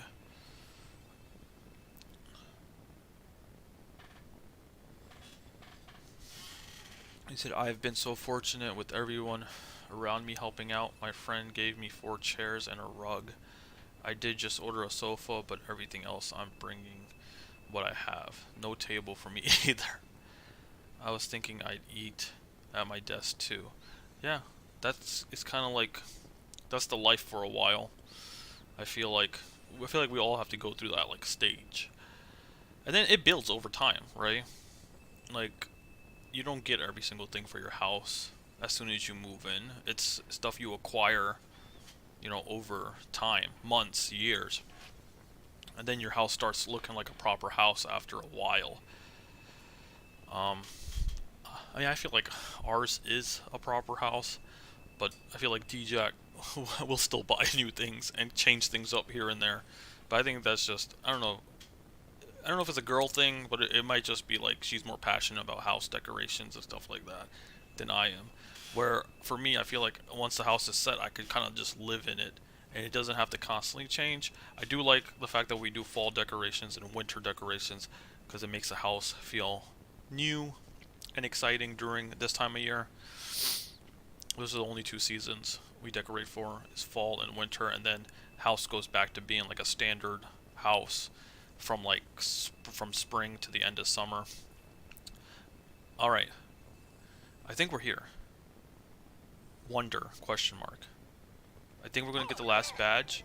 Hopefully we don't have to do another level. Woo! My man's hyped. And so Mario's party achieved a spectacular feat, clearing all the special world courses. What an astonishing display of skill. To commemorate this achievement, you've earned the secret badge, the Sound Off badge. Such a wonderful adventure. Thank you for playing. You are a super wonder. Is the Sound Off badge the one that you use to turn the flowers off so they don't talk?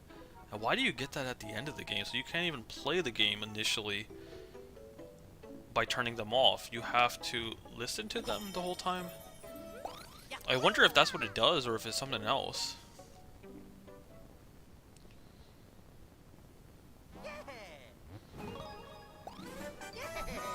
You acquired all the badges, earning you a medal. That makes 6. We did it! This is really big accomplishment. You should feel proud. I wonder what will happen if you use the secret badge we got. You have to commemorate this achievement. Want me to wear it? Sure.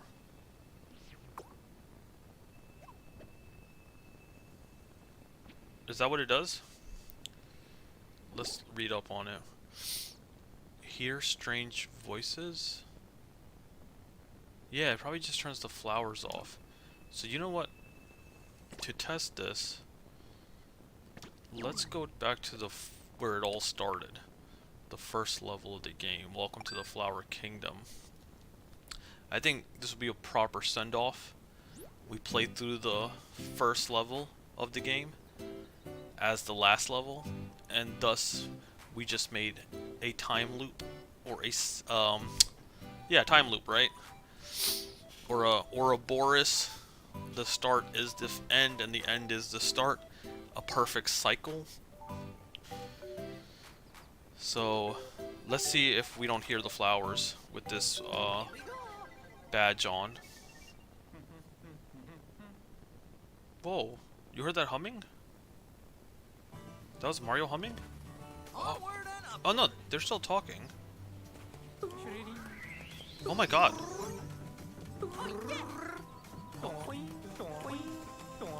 Oh my god. There's like, it's actually making noises. What? This seems like a joke. Okay, I'm gonna shut up so you guys can just listen to this.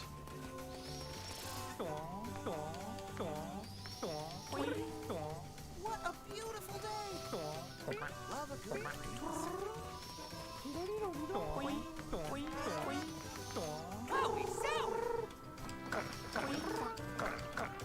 You guys hearing what I'm hearing?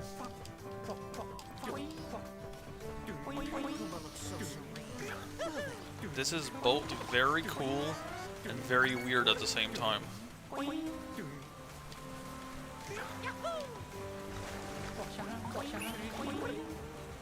It is charming though. It seems like a very Nintendo thing to do, to put this at the very end of the game. Now you can play through all the levels and have weird sound effects.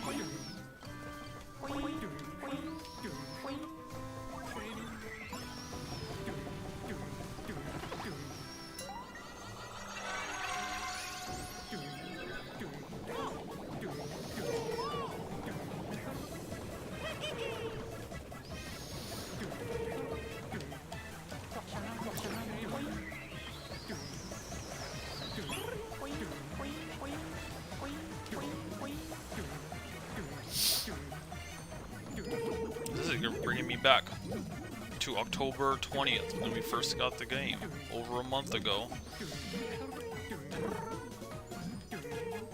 I'm feeling a bit nostalgic, which is weird. Oh, there it goes.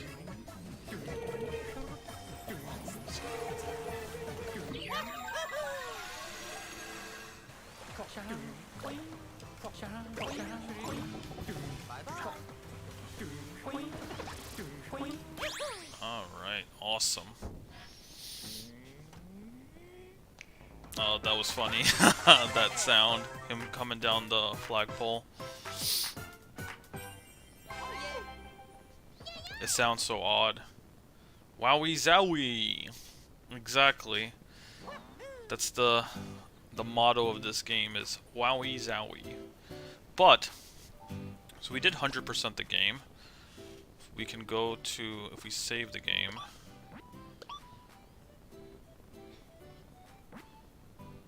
And we hit the menu, return to title.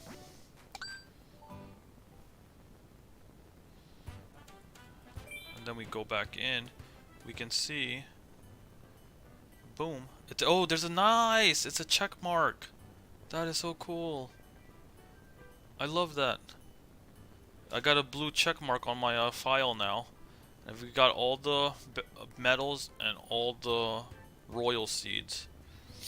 Let me actually move this real quick. Hold on. Video capture. Let me unlock it.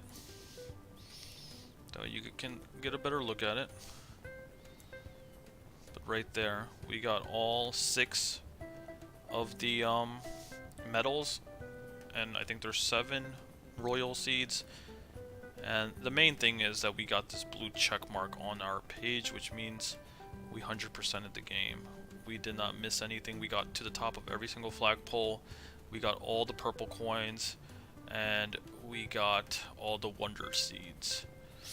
Everything has been completed. I'm definitely gonna have to screen capture this. Alright, let's lock ourselves back in place. Where's the screen capture button again? Here. Take that picture. Actually, let me also take a picture with my phone.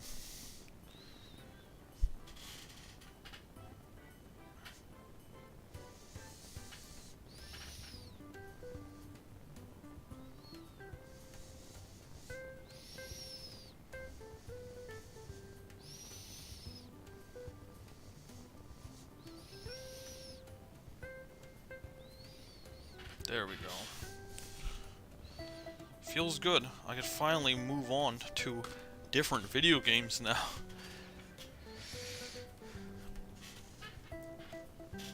What's next on your list?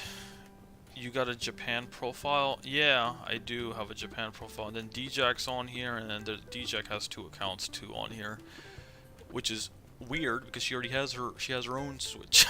No, but before she had her own Switch, I think she was playing games on mine before she bought her own Switch. Yeah. So I get like, if you go back to the home screen, let's go here. So if I go to like the news tab, I can see not just English articles. I can see you see this? I can look into Japanese articles as well, because that's a Japanese account that I made. So it's kind of cool. Even though I can't read any of this stuff or understand what's happening, it's cool because sometimes I'll just be on here looking at like updates and news, and then you'll get like Japan exclusive stuff, like stuff that we're not getting here in the US.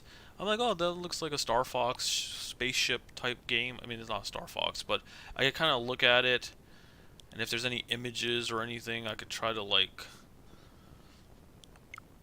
see what's happening in Japan, because there is a lot of stuff that comes out in Japan for Switch that we never see here. Like this game, whatever this is. No idea what it is. Something Japan has that we don't have. But I just like that it fills up my news feed with more stuff than just having just the English American, you know. Oh, Game Awards. Congrats to the Game Awards nominees. So we got some Nintendo nominees. We got Legend of Zelda Tears of the Kingdom and Super Mario Bros. Wonder, Cocoon, Dave the Diver. Oh, I guess these are all the games? Or these are all games that are on Switch, I'm assuming, right? Pikmin 4 is a contender. Nominated for Best Family, Best Sim. Okay, so there's different categories, so that's why obviously all of these are listed. But for Game of the Year itself, nominated for Game of the Year and Super Mario Game of the Year. Yeah, so Nintendo really only has 2 big games that are nominated for Game of the Year this year, which are The Legend of Zelda Tears of the Kingdom and Super Mario Bros. Wonder. Which, if we have the discussion, these are the 2 games I would talk about. But you said, would you be willing to play other games? I could try, but then again, like a part of me also doesn't really want to spend money, because I already spent so much money on games. Like, I could play Spider-Man, so I could definitely talk about, so I could have some input on Spider-Man. That's one I can do. But as far as, like, Resident Evil 4, and what else came out this year? Dead Space, and first of all, those games aren't even really my kind of games, because they're more horror games. They're more your type of games. But I also wouldn't want to put the money down on those games right now. That's the only issue that I would have with trying out a bunch of other games, to be able to have a discussion about it. But I also like the angle of not knowing about it and other people just telling me, hey, this is why you should play this game. This is why it's a good game. And then try to convince me.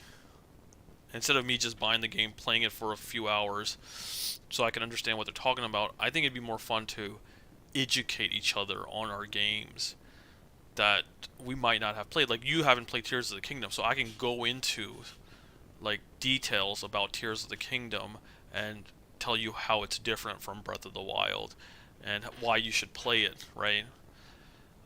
And then you can maybe go into why Resident Evil 4 is so good and why is that, and you know, the remake is so good, and try to explain to me, get me to want to play it, you know. And you could like compare it to other games that maybe they have played.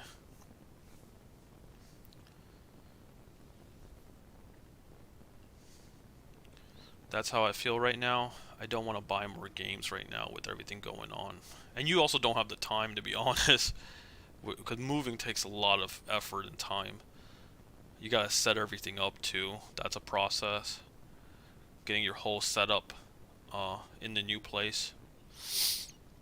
But I do want to try and play other people's favorites to give them a shot if I can. We could do it that way. Okay. Yeah, and the thing is, you can also just play, like, you can, honestly, if you want to do, like, a discussion thing, you could turn it into, like, a two-part thing, where you initially discuss it, and then maybe later, once people have played the games that were recommended to them, then maybe have a second discussion, where same people come back, and they're like, okay, so I played the game you suggested, this is what I thought of it, you know? I think that's a cool concept as well, because then I could go and play some of these games that I haven't played, make my own opinion about it, and see if I agree or disagree with what you initially said about it, and then just have a conversation about it. Alright, but we are done here. The game has been, again, like I said, 100%ed. We got the blue check mark, so we can close out of this. I took a picture of it already. Well, actually, I'm gonna leave it open, because I usually do a little like picture thing. I mean, I'll do it after I'm done streaming, but I usually like have the game case. I did this with the games that I platinumed on the PlayStation, like God of War and Spider-Man and Sekiro and stuff. I take a picture of the game case with the 100% file, and then I upload that as just a post on Instagram. So I'll probably do that after I'm done streaming. But what we will do is go back into what is it? Go back into just chatting. But yeah, it's done. And Alex, you said what game is next, so you should already know, my dude. It's a game we recently picked up, Super Mario RPG. I can't remember if you've played this or not, because I know you have a Super Nintendo, so I don't know if you played the original on the Super Nintendo. I never did, even though we did own a Super Nintendo, we never had this game. And I am excited to try the remake for Super Mario RPG.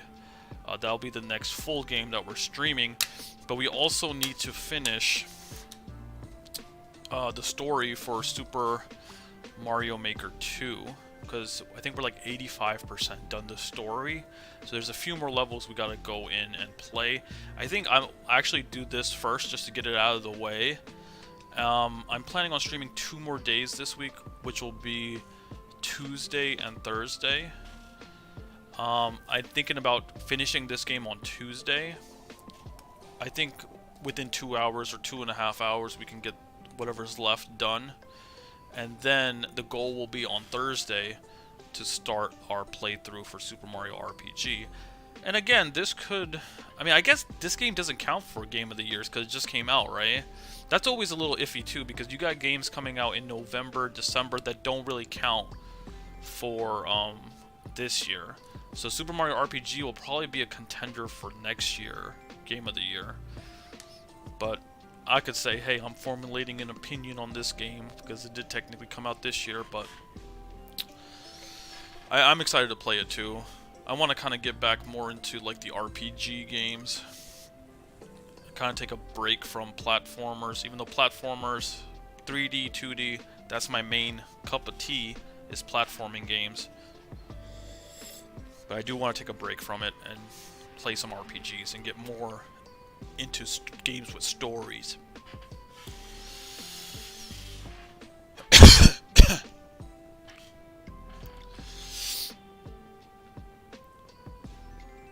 You said yeah, I'll see who wants to participate in it and try to get a group of us. That sounds good.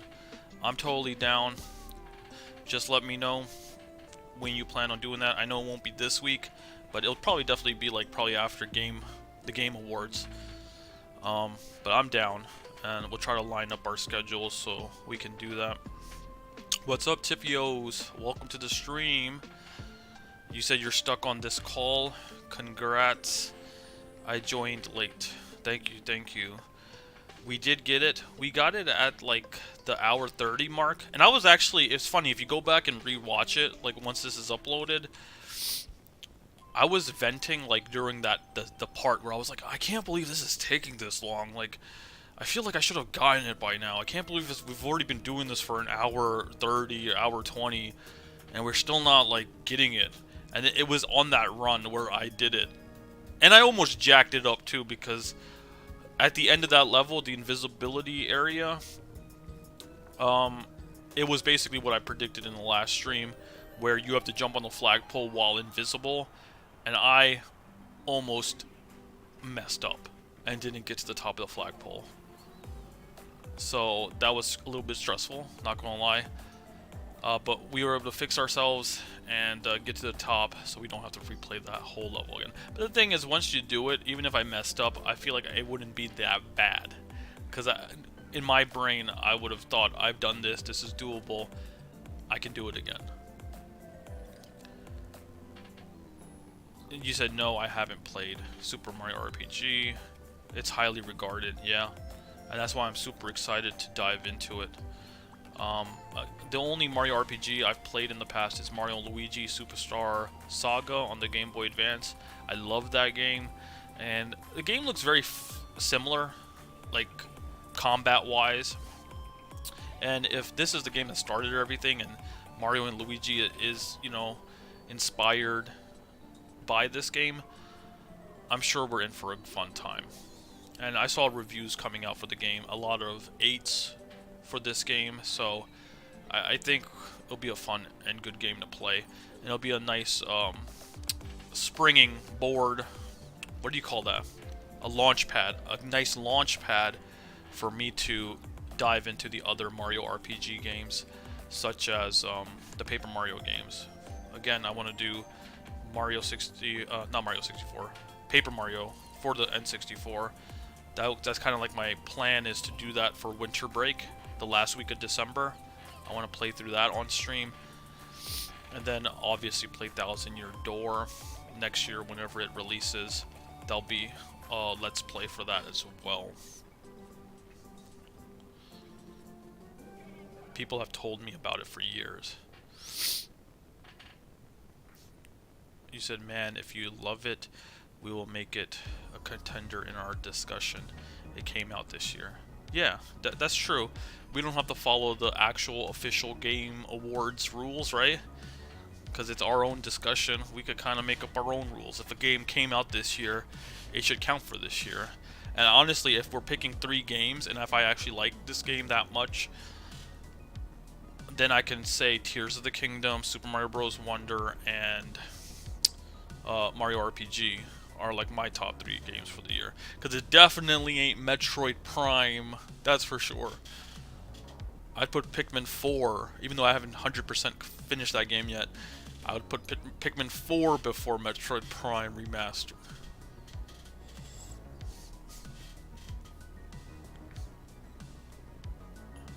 Timeout. What playlist you got on?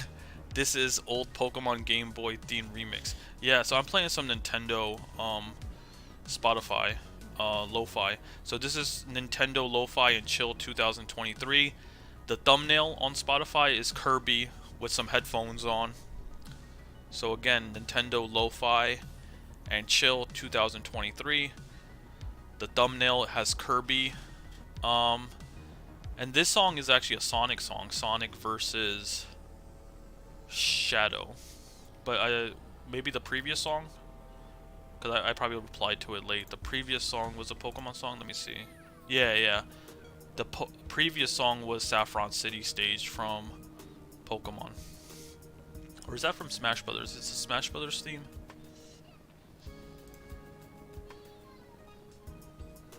Yeah, there's a lot of Pokemon, Zelda songs in here. It's mainly a Pokemon and Zelda playlist. There's not that many Mario songs in here. There's a few. Yeah, this is definitely Smash Brothers.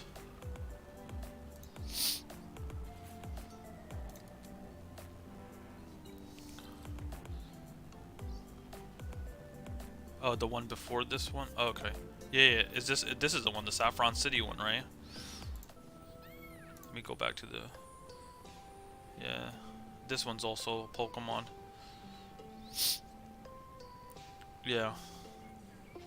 There's a couple of Nintendo playlists I'll listen to. There's this one. I mean, if you just write in like Nintendo Lo-Fi, you'll see a couple on Spotify.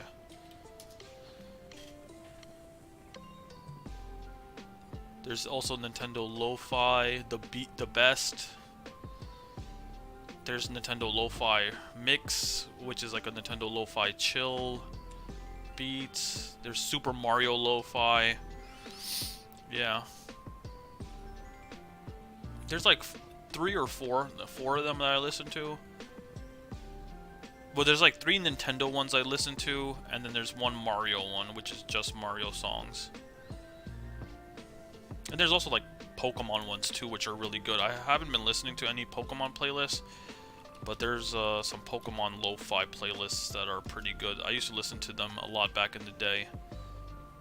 And I'm sure Tivio's be listening to that Zelda playlist, because I'm sure there's a pretty good Zelda lo-fi playlist as well. Yeah, there's Zelda lo-fi and chill. I've listened to this a couple times too when I was in the Zelda mood, but right now we're not in that Zelda mood.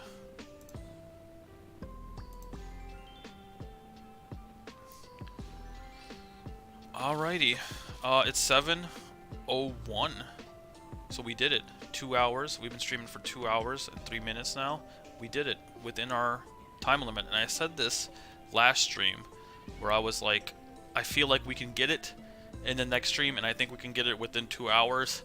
So I'm glad my gut feeling was right, and we did it. We're done, 100% done with Super Mario Bros. Wonder.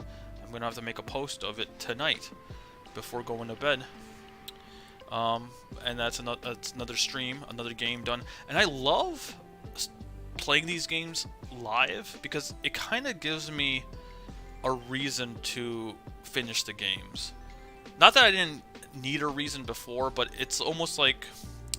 I was talking to my little brother yesterday about this, where I felt like in the past when I wasn't streaming games and I would just play them, I always felt like this guilt inside of me, like I should be doing something else with my time. Even when I was done like school stuff, like, cause you know back then I would make sure all my school stuff was done, and then I would spend like 2-3 hours in the evening playing a game. But I still felt like I was wasting my time. But with this, like streaming, making content out of it, this never feels like a waste of time. And I still prioritize, like, my whole morning and afternoon were spent getting school stuff done. I feel like I could finally play games now. It's weird. I could play games and not feel any guilt, because I feel like this is productive, because I'm making content out of it now. And I feel like this is going to help me play more games. Like, this year, I'm proud that I was able to play through all of Tears of the Kingdom story. I was able to play through all of Metroid Prime, even though the game was a struggle at the end. And now I got done Super Mario Bros. Wonder. I'm just playing more games than I have in the past. I've also played through Pikmin. I haven't 100%ed it, but I've played through a good chunk of that game, the majority of that game off stream. But part of me wants to like live stream the game, because I feel like that would help motivate me to actually finish the game instead of like not finishing it. And that's probably why I don't have the urge to play Spider-Man 2, because whatever game I play, I feel like I want to stream it, because then it doesn't feel like a waste of time, because it's eventually going to get posted on YouTube as content. So I feel like I'm working towards something by recording myself playing these games and uploading them to the internet rather than just playing them off stream. It's like a double-edged sword, honestly. It's good because I'll be able to play more games, get them done, but then for like non-Nintendo games, I might not have that urge to even play them anymore, because I'll be like, I feel like I'm wasting my time playing this game off stream.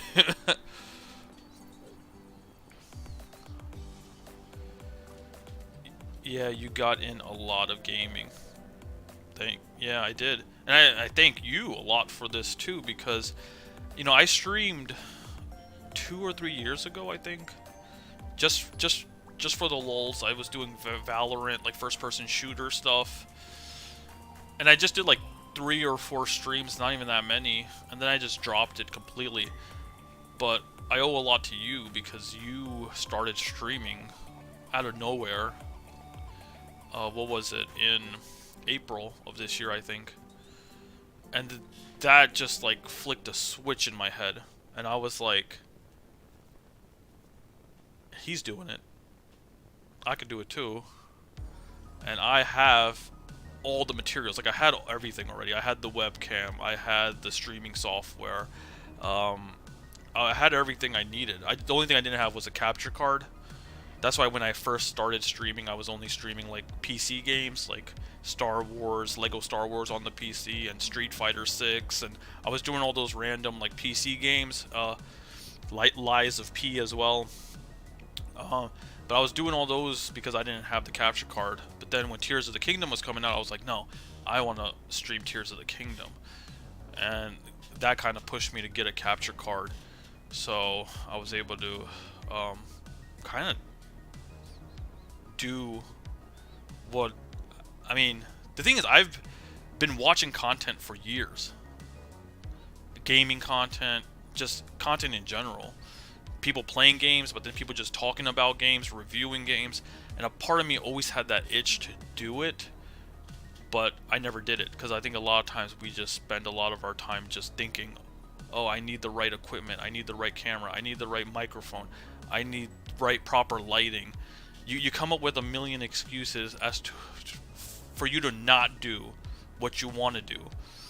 But once the second I saw you streaming, I was like, I have everything. I should just do it, even if it looks, and it looked horrible at the beginning because I didn't have the 3-point lighting system.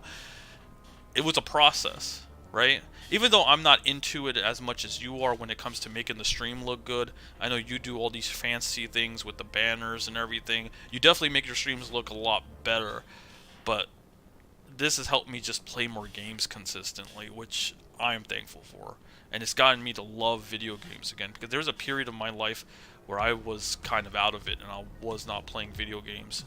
I was kind of just in a phase where I was just watching like anime, reading manga, and I was not touching video games at all. I was just consuming like movies and TV shows and stuff for entertainment. But this year, I really came back full throttle back into gaming.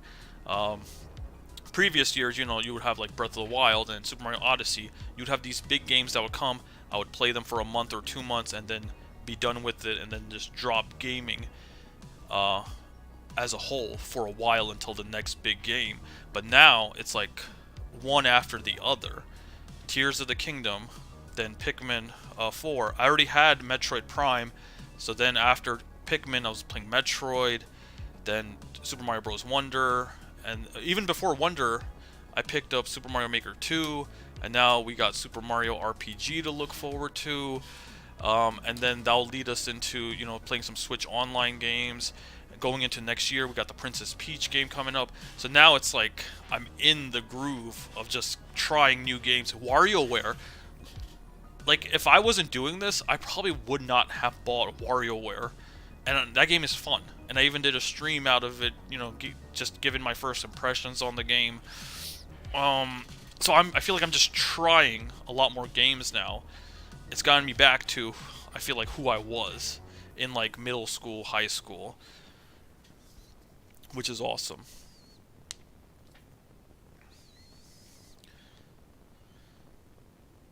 I think part of it is we are scheduling our game time because we schedule streams, yeah. It's just like you said with the house, same thing. Little at a time. All you need is bare necessities to start. From there, build with what makes you enjoy it even more. Yeah, 100%. You hit the nail right on the head with that.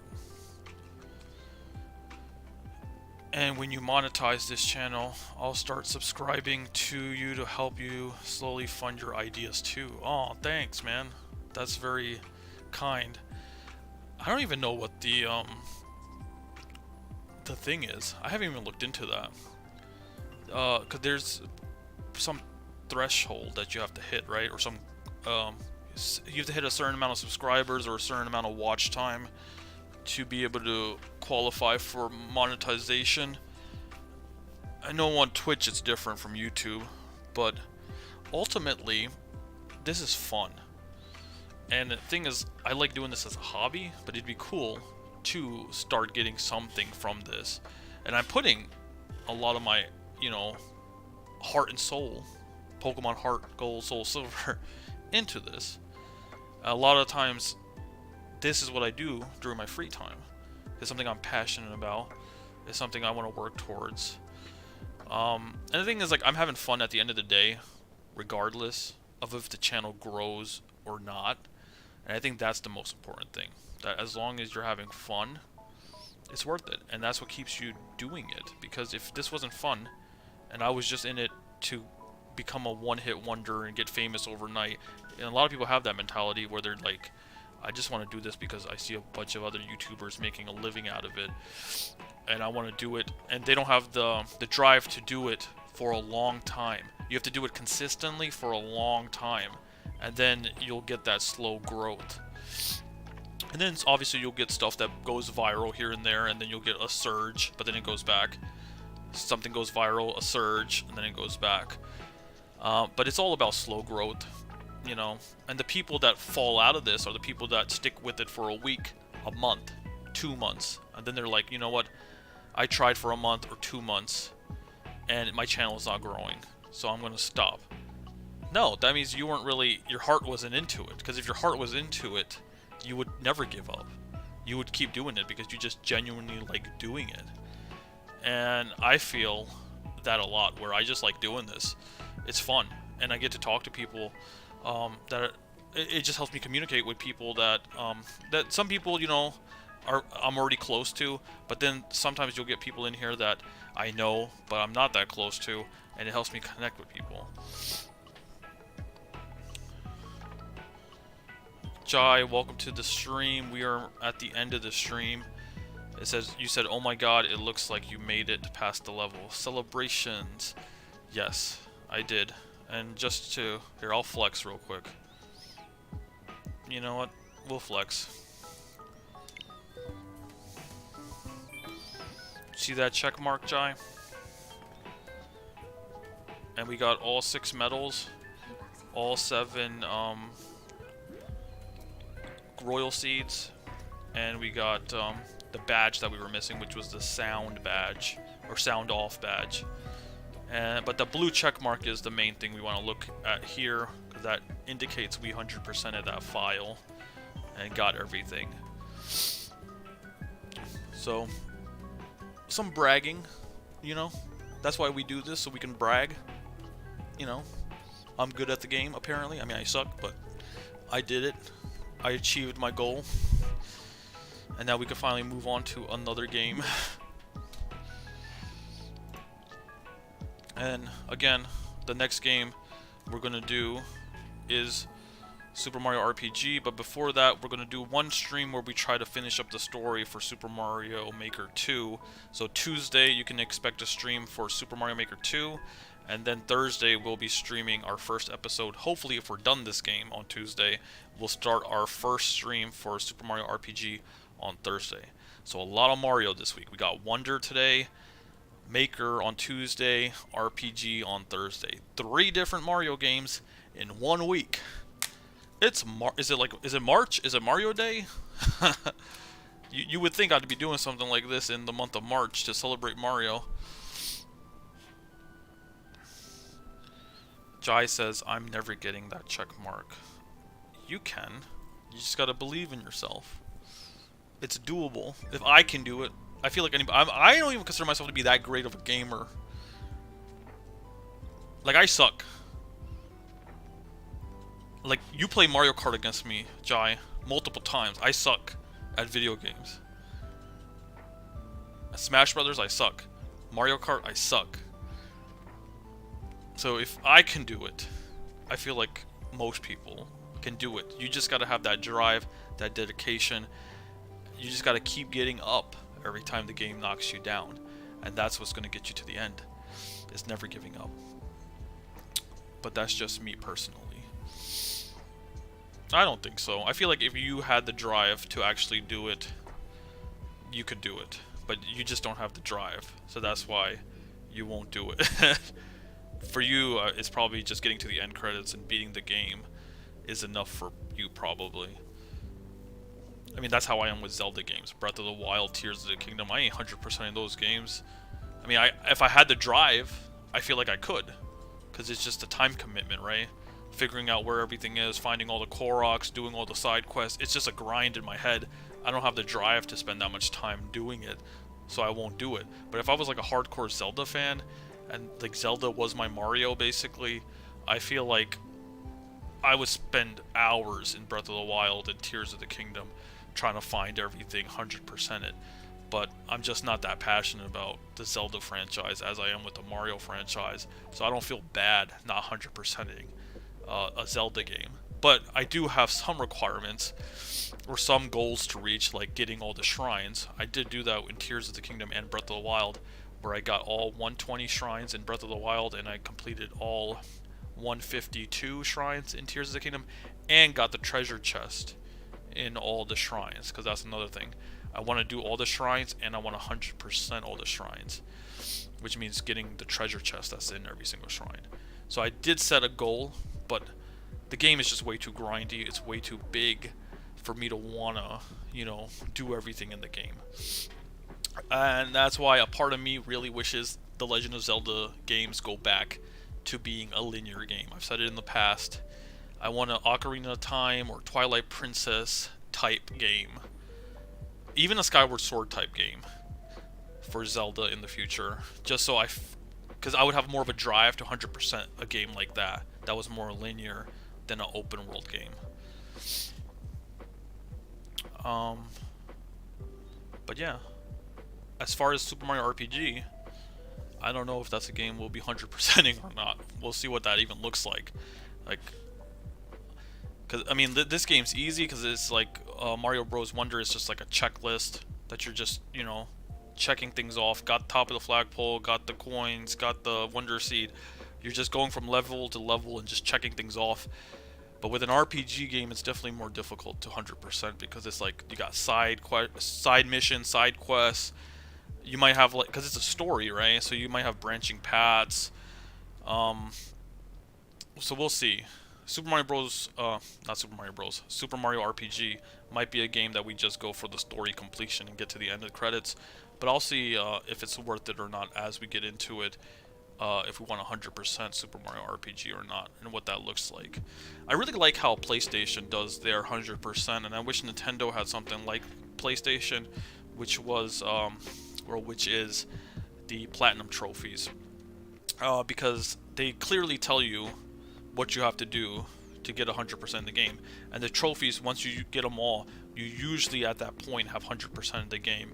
You've gotten all the collectibles because there's probably a trophy for each type of collectible. You've completed the story because there's a trophy for different chapters of the story. I really wish Nintendo's next system, the Switch 2, has some type of trophy system or some type of checklist system for their games. I feel like it would help a lot of people or motivate them to try to go for the 100%. And it just feels satisfying each time you get a trophy when you're playing a PlayStation game, and then you see the number, like, you got this many trophies out of this many, and it kind of just helps you keep going, like, because you're always working your way up to getting all the trophies. And that's what's helped me, like, get the 100% in the Spider-Man, Miles Morales, God of War Ragnarok, Sekiro, Star Wars, Jedi, Fallen Order, and Jedi Survivor. I got the 100%, and a lot of PlayStation games I've 100%ed because of the Platinum trophy system that PlayStation has. Nintendo, their games work differently, right? Like this game, you get that little check mark on the file in the game itself, but nothing on the home screen interface telling you like you've 100%ed the game. So I really wish there's a system where there's something on the home screen where you could just look at all your games and see how much percent you've completed that game out of 100. I think that's just cool to look at. Because it's cool when I go on my PlayStation and I look at all my games and I can see 100%, 100%, 100%, right? It's cool. It's a satisfying feeling. And I wish we had something like that in Nintendo games. Like, even Breath of the Wild, is there something that indicates that you've 100%ed the game or not? Because I know, like, once you get all the Koroks, you get, like, a poop trophy. You get a golden poop as a trophy. But is there something on the file that says, hey, you've 100%ed this file? That, like, I don't know if there is. Because you could get all the Koroks, but still not do all the side quests, right? So you technically didn't 100% the game, even if you got all the Koroks. I guess you have to just get all the side quests, all the missions checked off. You need to get all the Koroks, you need to do all the shrines. But are you still missing something after that? Like, I wish there was, like, something that the game would give you. You've completed and you've done and seen every single thing in this game. Here's a shiny, like, title screen, or here's something exclusive that you could take a picture of and go tell your friends that you 100% of the game. I'm not sure if Breath of the Wild has something like that. Tifios, you say no, nothing indicating you 100% the game. Yeah. And that's another factor for, like, the game is big to begin with, but then also there's no... What am I going to take a picture of to flex on people? Like, I want to show people I 100% of Breath of the Wild. So I'm going to take a picture of all the side quests and all the check marks next to the side quests. I got to take a picture of the trophy. I got to take pictures of multiple things to prove, hey, I've 100%ed the game. Also, with Breath of the Wild Tears of the Kingdom, I don't like the fact that you can't just automatically check. I don't think you can. I don't think you can check how many shrines you completed in a menu. Like, you have to go to a loading screen and see it in the top corner to see how many shrines you've done. Why can't I just push start and go to a screen that just shows me how many shrines I've completed? You know, how many I feel like that's missing from Tears of the Kingdom and Breath of the Wild. Just a screen, like a checklist screen, that just keeps track of everything. All your side quests, main missions, towers, shrines, Koroks. That's what we need. A big checklist. That's tough because in Breath of the Wild, you don't know what quests you haven't found. Yeah, that's another thing. It'd be cool to just have a list of every single side quest and have it just be grayed out, you know? Indicating, hey, you still need to do this, so you need to figure out how to get to this place or figure out where to start this side quest from. You know, they don't have to specifically tell you, hey, go to this area, talk to this person, because that's kind of holding your hand too much. But just a list of all the side quests, with maybe just the name of the side quest to give you a little hint to push you into the right direction, would be big. But you're right, like, what if you completed all the ones that you had started, right? All the side quests. Then after that, we got some Luigi Mansion music playing. But after that, you might not know how many more side quests you have to do, so you have to probably resort to looking it up online. And I feel like you shouldn't have to look it up online. I feel like it should all be in-game. There should be a way to look it up in-game. Tifios, you said exactly. No Zelda game shows 100% completion in the past. And that's something I feel like needs to change. I feel like that would motivate me to try to 100% a game. If I saw, like, a bar that was, like, building up to 100%. Or if there was actually some indication, hey, you 100% this game. Like, what I'm going to do tonight before going to bed is post a picture of the screen that we just saw with the blue check mark. Because that's my proof I've 100%ed this game. And I wish Zelda had something like that. But no, you just gotta take people's words for it. Like, yeah, I 100%ed it. And then to check, it's just annoying to, oh, prove it to me. And you gotta show on multiple screens. I did all of this, I did all of this, I did all of this. It needs to be more compact. But honestly, I just wish Zelda goes back to being a linear game. Give me Twilight Princess 2. Give me Ocarina of Time 2. I mean, I guess that's Majora's Mask. But give me linear Zelda. Give me Skyward Sword 2. Not even sequels to those games. Just give me a game in that style. I just don't want another open world Zelda. But I feel like so many people are used to it. And I've talked about it in the past. But I feel like we might be stuck in that phase of just getting open world Zeldas one after the other, just because now to the casual market it's gonna feel like going backwards if you make the game linear, and I feel like a lot of casual fans of the Zelda series would be upset with it becoming more linear. And with them making a Zelda movie now, they're going to be even more casuals. And I know Tifios is mad. He's like, all these... I mean, I know you're not a gatekeeper, but you're going to be like, Breath of the Wild brought in casuals, Tears of the Kingdom brought in more casuals. Even though Tears of the Kingdom did kind of go back to better story and whatnot, so that was nice. But the movie's going to bring in more casuals to the series.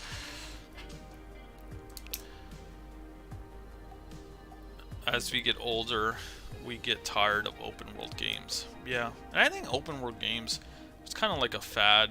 I mean, in my opinion. But then again, everybody's opinion is different. Like, I guess if kids grew up with open world games, they're going to be nostalgic for it. And I think a lot of it also just boils down to the time period you grew up in and memories that you had with certain consoles and certain types of games. For me, like, for example, motion controls on the Wii, I love it, because that was what I did all of high school, 9th grade all the way to 12th grade and even beyond. Most people will call that a fad. It was just like, you know, something Nintendo did just to try something new, and now they're out of it. I loved it, and I feel like that with open world games, that open world games is a fad.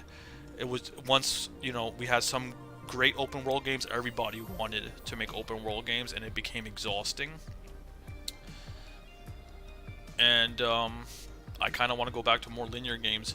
But again, if you're a kid growing up in this time period where a bunch of open world games exist, in the future when games maybe start becoming more linear, they're going to feel nostalgic and be like, I wish games were more open world. So it comes down to the individual. But I definitely am tired of open world games, as are you, Alex. Because you kind of want to just appreciate the story, the gameplay, and I feel like the open world game has to really incentivize you to explore. Like, you have to have a good enough reason to go explore and care enough about the world to explore. And I felt like that in Breath of the Wild. Like, that game did not feel like a chore to me, because I genuinely enjoyed exploring Hyrule for the first time. And I think a big aspect of it was the way how the game allowed you to explore the world is also a big one, because Breath of the Wild gave you the glider, and it gave you the ability to climb anything. So you could literally get to any point that you wanted, as long as you had enough stamina. You could see a mountain, you could climb it, right? You could pause at certain areas while climbing up to try to regain your stamina, work your way to the top. Then you could look out from the top to some other vantage point and then jump off with your glider and glide towards that direction and go as far as you can until you ran out of stamina. And I think that's what made the game so fun to play, because it was an open world, but it was fun traveling in that game, where there are certain other games where it's a chore to travel the open world. Like Horizon, for example. I tried playing Horizon Zero Dawn. I never finished it because I felt like that open world was a chore. There were certain like mountains and stuff that you couldn't climb. You had to find a certain path that led up. It was like, it was an open world, but parts of it just felt linear, because it was like, and I think a lot of it had to do with me playing Breath of the Wild first, and me having that freedom that I had in Breath of the Wild being taken away from me in Horizon Zero Dawn, where you couldn't glide anywhere you wanted, you couldn't climb cliffs and stuff, you know? There were boundaries that prevented you from progressing forward. So so the world was big, and it wasn't fun to really go around and explore. I guess the combat is the only thing that, you know, people care about in that game, is the way you fight with these robotic animals. But that wasn't enough to keep my interest, and I got bored with the game pretty fast and dropped it. And I don't know if I'll ever go back. I never even tried the second one, just because I never finished the first one, so I never bothered buying Forbidden West, even though I've heard good things about both games. Maybe in the future it might be something I go back to and give a second chance, but not anytime soon.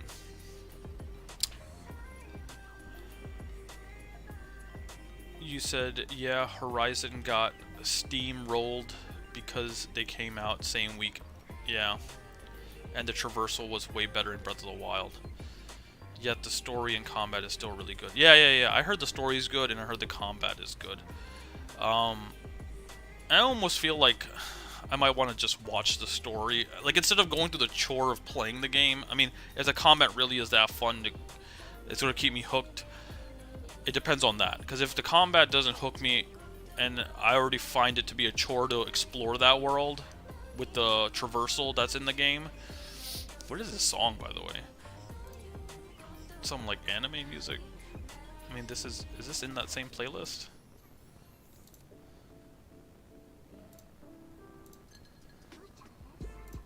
Yeah, there's a lot of these songs in here that are lo-fi, but they also have, like, like, lyrics in them as well.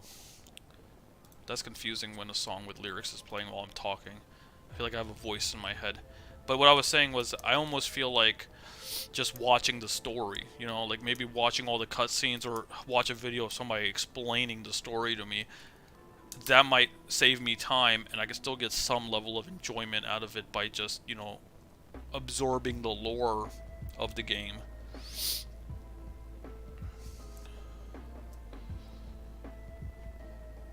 Story goes some places you don't expect. Nice. I oddly 100%ed Horizon. Oh, nice. Cool. If you only did main missions, you could probably go through the game fairly quickly. Okay. So not focusing on side missions and stuff, just doing the main missions. Got it. Did you play through the second one too, or did you just play through the first one? And if you did play the second one, how does it stack up? Is it better? Is it worse than the first one? What are your thoughts on it? Or is it equal?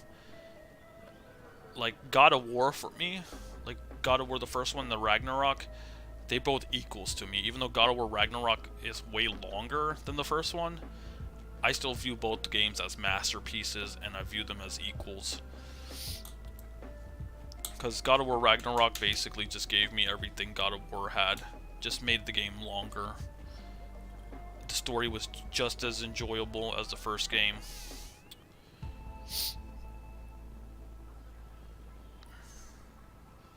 There's a lot of side missions. Okay. In Horizon, there's a lot of side missions. Okay. I guess that, I mean, I feel like a lot of games, a lot of open world games will get a lot of side missions as padding, because they want you playing the game as long as possible. But when side missions start feeling repetitive, that's when it starts getting annoying. Like, I'm trying to remember some of the side missions in Breath of the Wild. No, Breath of the Wild, they kind of, yeah. Some of the stuff you have to do in Breath of the Wild and Tears of the Kingdom, they're repetitive. I mean, the Korok puzzles themselves are already repetitive, but they're not really side missions. But like, I know the what is it, the builder guy, the guy with the Bolson construction company, who has like a bunch of planks of woods, and he's trying to keep his sign up from falling, and you have to help him keep his sign up. That gets repetitive really fast, having to do that over and over again. And I know they slightly change it because they'll change the terrain around him, but that got annoying, just seeing that guy around every corner. It was more comedic than anything. I started the second, but didn't get far. I still want to go back. There's some things they did better, but I'm not sure about other things. I know you still can't climb anything. And I think they added a glider. Yeah, you said it, but you have a glider, yeah. So they did make some quality of life improvements to try to make traversal a little bit more fun. Because I do remember seeing the glider in the trailer, or maybe it was like the gameplay demonstration that they did. Because I watched a couple of that stuff too before the game came out. Combat does look fun. I just hope it doesn't get repetitive. That's the biggest thing. Because once combat starts feeling repetitive and you're fighting the same enemies over and over again and there isn't diversity, that's usually when I start clocking out of the game.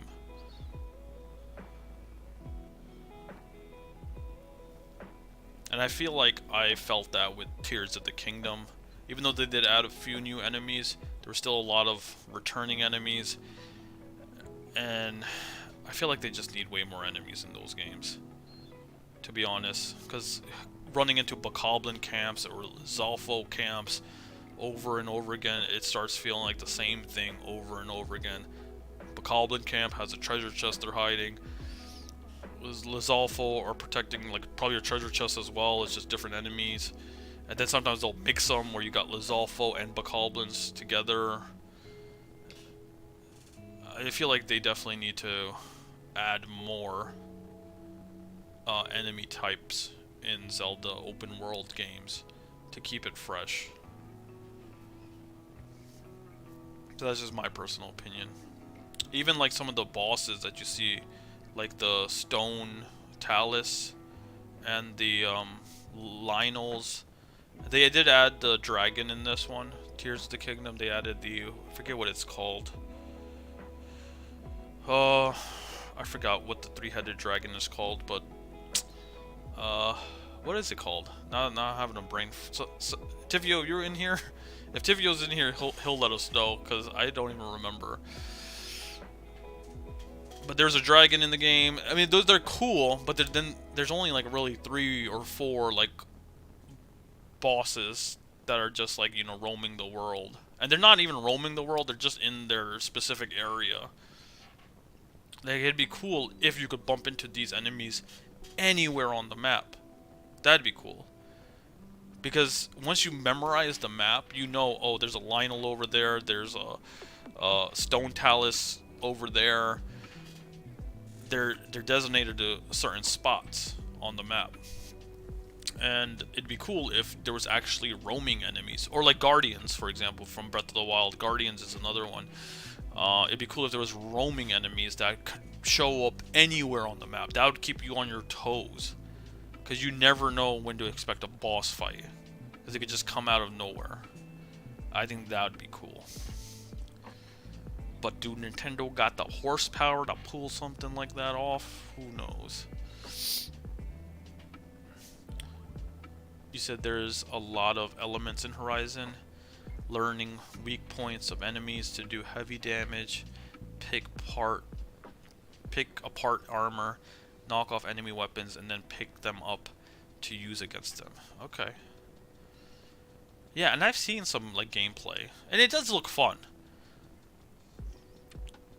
But does it get repetitive? That's what I was asking. There are a lot of different strategies you can use to against their enemy. So there's different ways to fight the enemies, which might make it fun. And I think that's what kind of keeps people playing Breath of the Wild too. Even though you're finding, or Tears of the Kingdom, is that even though you're finding common enemies over and over again, you're fighting them in different ways because the game does give you multiple options on how to fight. You can use your arrows, you can use different types of swords. So some enemies like Lynels have specific things that you could do against them, you know, that you can't do against other enemies. But it seems like you have a lot of items in Horizon.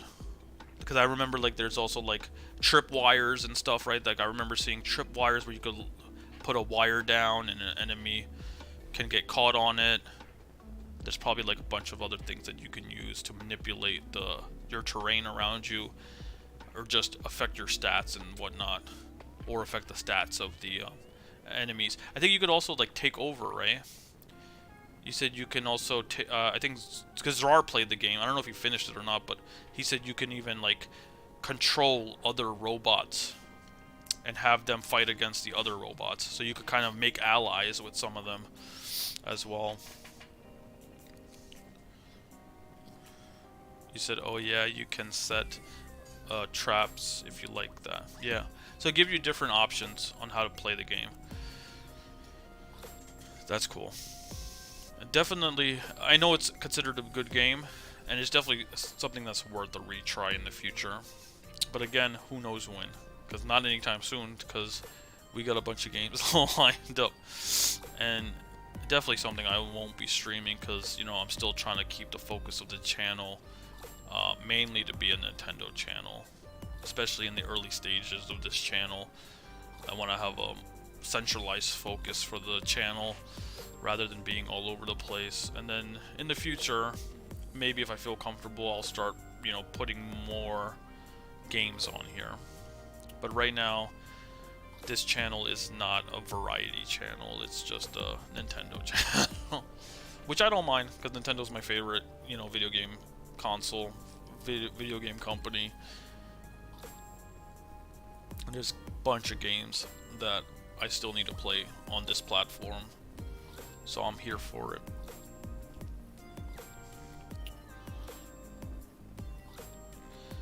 Basically, you have so many weapons at your disposal. The better you get with all of it, allows you to really demolish these things. Okay, that's cool, and that's something I want to see. So I might look into that. I want to see like a pro player fighting against enemies, because I'm sure there's people with crazy videos, and I used to watch that for Zelda too, Breath of the Wild, crazy combat videos against Lynels that people would do, like they were beating these Lynels without getting hit. They were doing a bunch of crazy stuff to fight the Lynels. I'm sure there's videos like that that exist for Horizon, where they're playing and they're fighting against like some of the toughest enemies in the game, and they're doing crazy stuff against them. But not at the top of the list. Not at my top either. But I'll eventually get to it. Yeah, there's just so many games. And it gets tougher and tougher as time goes on, because more games release, right? And the thing is, there's always more. As time passes, there's always more games in the world, which is crazy to just think about. Because once a game is out, it's out. You know, it's there forever now. As time goes on, more and more games, like, the catalog of how many video games exist just increases every month, you know? Which just makes it tougher and tougher, because there's a bunch of stuff this year that we both missed that we probably wanted to play. There's stuff last year that we missed that we probably both wanted to play. There's stuff that's going to come out next year that we won't play next year that we want to play. And that's the biggest challenge, is just trying to keep up with it. But I feel like if you prioritize and you just focus on the stuff you like, you'll be happy. And that's what I'm going to do going into 2024, is just, I know there's going to be a lot of Nintendo games coming out next year probably. Maybe even a new system at the end of the year next year, according to leaks and rumors. But I'm going to focus in on the stuff I actually want to play, right? And if there's some game coming out that I'm not that interested in, I'll pass it. You know, I'll skip it for the time being. And maybe if I ever feels worthwhile to go back to it, I will. But I really want to just prioritize playing the games I care about, the ones that really get me hyped, because that's what's going to keep me doing this. Because the last thing I want to do is stream a game that I don't even care that much about, and that's a quick way to burn out, and it's a quick way to lose the passion and the love for streaming. And I think that the one thing that is going to keep me streaming is just playing games I genuinely care about. And I think that's a given for everybody. Like, you shouldn't just be playing a game just because it's popular. You know, there's so many people that probably just pick up a game because there's so much buzz around it, but they don't actually genuinely care about that game. There's definitely like franchise, like for example Resident Evil 4, it came out in March of last year, or this year actually. I wasn't hyped for it because I never really played any Resident Evil game, right? And I'm not going to jump on that bandwagon to play the game just because it's getting a lot of buzz and a lot of hype, because I don't genuinely care about the game. I want to be playing a game that I genuinely care about, and then if there's because people can tell when you're being fake, you know, and I feel like if I'm playing a game I genuinely care about, people will feed off of that energy, or they'll be able to tell like this guy actually genuinely cares about the game he plays. He's knowledgeable about it, right? But if I was ever genuinely interested in Resident Evil games and trying them out, you could probably tell.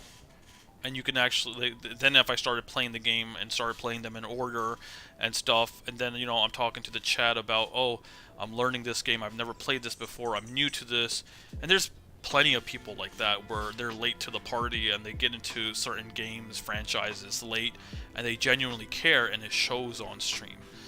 So any game I play, I'm playing because I genuinely like it. And there's certain franchises that Nintendo has that I don't really care too much for. Fire Emblem being a big one.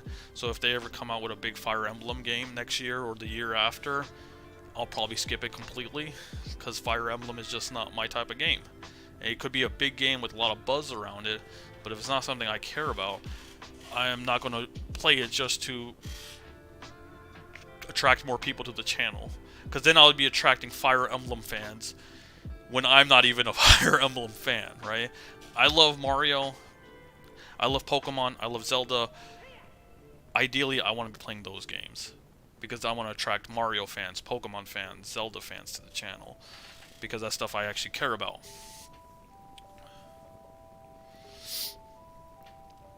When we retire, our backlogs will be amazing. And the scary thing about that is games will still be coming out when we're retired. So not only will our backlogs be amazing, we will still be getting new, state-of-the-art, latest, modern games when we're both 60, 70 years old. What's up, Rob? Welcome to the stream. You made it to the end of the stream. That's our panel with Xeon. How are you doing today? Hear a sniffle? Yeah. My nose has just been a little stuffy. I think it's allergies. I've been sneezing a bit. I have to take my allergy medicine, which I haven't. So I should definitely take that. He said, beard looking solid. Thank you, my man. I appreciate it. I love that you appreciate the beard. I did trim it down a couple weeks ago, like 2 weeks ago. But I do appreciate that you acknowledge the beard. Thank you. Did you post the video with the panel with Xeon? You said that's our panel with Xeon. Oh, are you at your panel with Xeon? Because I have not seen that video yet. I know you mentioned it before. Do you put anything in it? In my beard? No, I don't. If that's what you're asking. If I put anything in my beard. No, I don't put anything in it. It's just, that's how it is. I know, I just got lucky with the genes, where it's like a full beard, basically.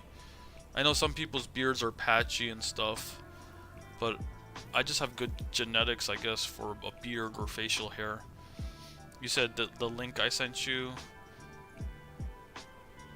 you said like a balm or butter. No, I don't. I just wash it. When I take a shower, I will wash it with water and then just put soap in it. I don't put any product in it. Oh yeah, you gotta check out my man August's beard, because his beard is next level. His beard is better than mine. But yeah. So you do put product in yours though, August. You use butter. I said butter beer. Beard butter. Just to keep the hairs and skin hydrated there. Yeah, and that's why I will just wash it and then just wash it with soap, right?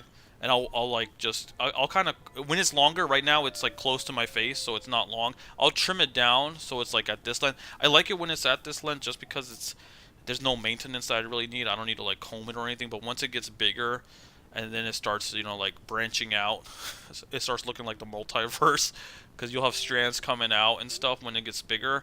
That's when I'll start combing it and trying to make it look cleaner. But when it gets too long, I don't like it when it's too long either, so I'll trim it down to this length. And then it kind of chills like this for a while before it starts, you know, growing again. But are you working on growing a beard, Rob? Is that what you're asking? Are we going to become the beard crew? Me, you, and August. 3 of us could become the beard trio. That's where my is now. I have to comb every day. Yeah. And do you ever trim yours down, August? I'm just curious, or do you kind of keep it at that length? I mean, I'm sure if you do, because you keep it at a consistent length, I think. And if you didn't, it'd just get bigger and bigger.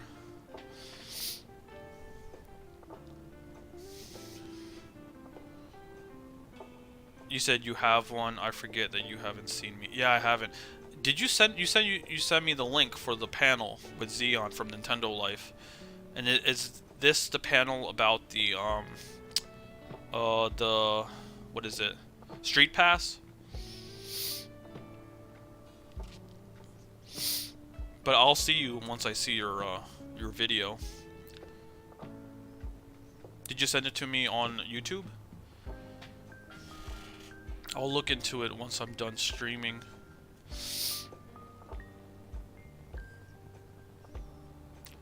Street Pass, find me. You said, yeah, I trimmed it down twice this year. Okay. So you don't have to manage it too much then. You only did it twice. I feel like I have to do mines almost like every month. I have to trim it down. I feel like every month or every month and a half I'm probably trimming it down just so it's a little bit closer to my face and cleaner and isn't like sticking out too much. But I know some people like it, especially this time of year, because it helps keep you warm, honestly. It's almost like a scarf on your face when you're out in the cold. There's a little bit of protection there. The hairs keep you warm. So it's nice and toasty in the winter. Nice to have. No worries. Yeah, I'll definitely check it out and I'll let you know. Because I've been... I don't think you've sent it to me previously, because I think I asked for it last time, but I don't think I ever got a link for it unless I missed it and you sent it to me before. But I'll definitely check it out. I got done early, actually. That's why I'm just chilling here talking now, because I was supposed to actually hop off at like 7, but I told myself I have the extra time. Because I thought it might have possibly taken longer to 100% the game, and I was willing to go up until like 8 or 9 o'clock even. Like, I was willing to commit 3 to 4 hours to try to beat that last level of Super Mario Bros. Wonder, but it only took me an hour and a half to do it, which was nice. And I've just been shooting the breeze for like the past hour and a half now, because we're almost reaching the 3-hour mark, just talking about video games. And now we're talking about beards. It def keeps me warm. Yeah. Nice and toasty. Awesome. It's awesome.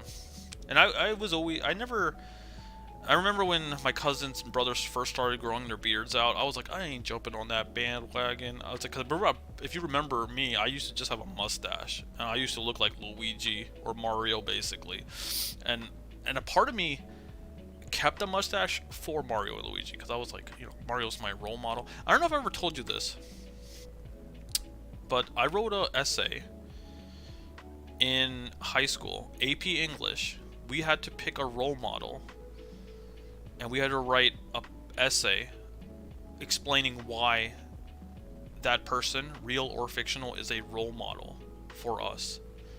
And I wrote an essay on Mario. No joke. And I still have it to this day. I just have to find it. And there's even a post on my Instagram. It's an old post where I posted just the first paragraph of that essay. But I talk about Mario and why he's my role model. And I got the highest grade in the class. I got a 99 out of 100. Again, this is AP English. And the teacher said that it was probably the most enjoyable paper she has ever has ever read in her class, because most people will just pick like Obama or someone boring. Not that Obama's boring, but they would pick somebody in real life, like a celebrity or like a political person, like a president, a previous president, and they will just talk about their like qualities and stuff like that. Where I talked about Mario, and I talked about how he like overcomes obstacles to save the princess, so he has that drive to just keep going. Like I really broke it down, and I even mentioned in that essay that I have a mustache because up until high school I still had a mustache and not a beard. And I said a part of me keeps the mustache because it helps me identify with Mario because I look like him, or Luigi basically. But I go into like Mario doesn't let his size or his like body shape define him because he's like short and pudgy, and he's still able to do like all these like what is it, all the obstacles. Like he's able to do all that jumping and platforming to reach his goal. I definitely gotta pull it out and show you one day. Maybe I could make a fun video actually. That's actually content idea right there. Instead of just sharing it with you, I could just share it with the entire internet. I think that'd be really cool. Maybe make a vlog out of it where I just read the whole thing and then show you guys it. I even added pictures of Mario, Luigi, Peach, and Bowser to give my teacher some visual aid in case she had never played a Mario game before. But I also talk about how like I have history with the game, where I played it as a kid and I saw my cousin playing it, and then I eventually got a Super Nintendo and played it myself. But that was awesome, and probably the most fun I've ever had writing a essay for an English class, ever. That's why I haven't cut it down yet. I think next year I'm gonna chop off a few inches. Yeah, when it starts getting warmer in the spring. You said, oh my god, I gotta see the paper. You said, oh my god, that's such a nice compliment. Yeah, I'll have to dig it up. It's definitely somewhere in my closet because that's a piece that I can't let go of. And it's something I definitely brought here with me. So it's just I have a cardboard box in the closet with a bunch of files in it. It's somewhere in there. But what I can do tonight is share the one Instagram post that I have on it with you, so you can kind of just get a taste for it. But the only mistake I made was like one grammar mistake that gave me a 99. So if I didn't make that one single grammar mistake, I would have gotten 100 on the essay. But yeah, Mario means a lot to me. It's basically my favorite video game character. My favorite video game is Super Mario Galaxy. It's a character in a franchise I basically grew up with. And it's insane that now, at the age of 32, the boy is still having a big impact on my life, which I love. Just finished Wonder. I'm going to be playing 2 more Mario games this week. Super Mario Maker 2 and Super Mario RPG, so he continues to influence my life. Oh, Super Smash Brothers. Alright, we're gonna stop here, because we are hitting the 3-hour mark now. Thank you for joining the stream. Our goal has been achieved. We 100% completed Super Mario Bros. Wonder. Rob, I will check out the panel. I can't wait to watch it. It's only 8 o'clock, so I still got like... I usually go to bed around 10:30, 11. So I still got a nice 3 hours left before I go to bed. So I'll definitely be checking out that. Maybe go get some cookies and milk. Something yummy to eat before bed. I know that's not good to be eating cookies and milk at night, but I love me some cookie and milk.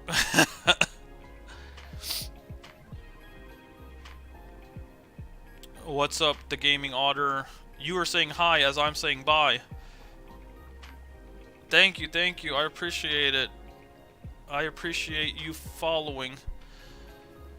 You haven't even seen any of my content, dude. You just hopping in and giving me a follow. But I appreciate you. Thank you for joining. But we are getting ready to hop off. But the Gaming Otter, if I will be posting in the community tab, we got 2 more streams coming up this week. So we just finished Super Mario Bros. Wonder today. Tuesday we'll be finishing the story for Super Mario Maker 2. So if you want to come and see some of that, Tuesday 7 p.m. to 9 p.m. for 2 hours. And then if we get this game done on Tuesday, Thursday we'll be back with my first playthrough of Super Mario RPG. It'll be part 1 of who knows how many parts, but that will be starting on Thursday. Again, 7 p.m. to 9 p.m. So the week of Mario came early this year, or came late this year, because Mario month is in March, but we're doing it in November, going into December. Bro, it's the only time to have cookies. Yeah, that's what I'm saying. Like, when else can you eat cookies and milk? A part of me thought of that too in my head. I was like, you don't eat cookies and milk in the morning for breakfast, and you wouldn't really eat it in the middle of the day. Like, cookies and milk is an end of the day, before bedtime meal. And I even remember as an elementary student living with my parents, I would eat cookies and milk at night. So thank you for bringing that up, because I was thinking it, but I wasn't sure if that was a common like ideology or a way of thinking for most people. So I kind of kept it in my head, but I'm glad you said that out loud, because I got some validation that I'm not the only one that eats cookie and milk at night. And I'm sure everybody, or like 85% or 90% of people, probably eat it at night. Because when else can you actually eat cookies and milk?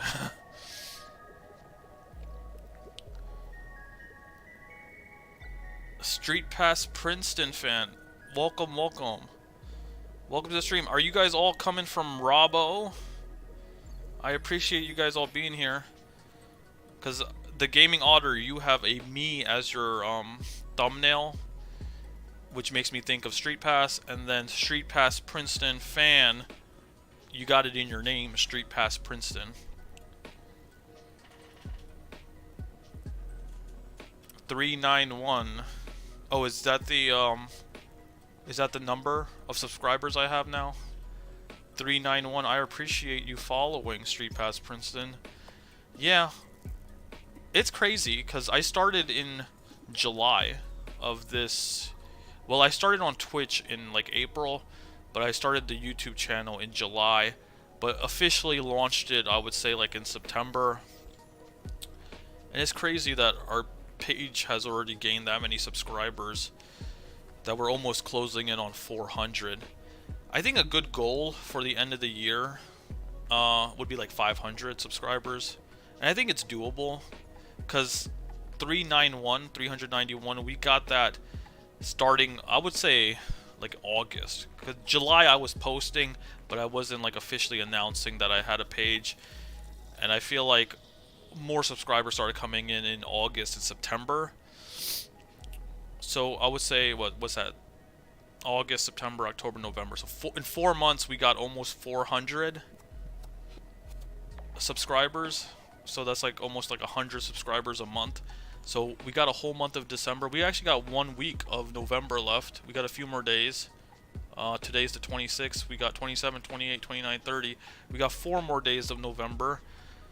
Maybe we could try to hit 400 by Thursday the 30th, and then for December we'll try to hit another 100. So maybe we could close the year out. Maybe I should do that. I see people do that where they'll put a goal, like specifically for YouTube or any social media platform. They'll put a goal on the wall so you just see it every day, and it's like a motivation and a drive to just get after it.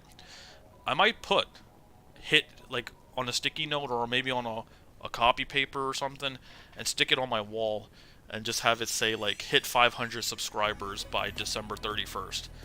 And that'll be like something that will motivate me to make shorts and make vlogs and stream more, right? To try to get more people in here.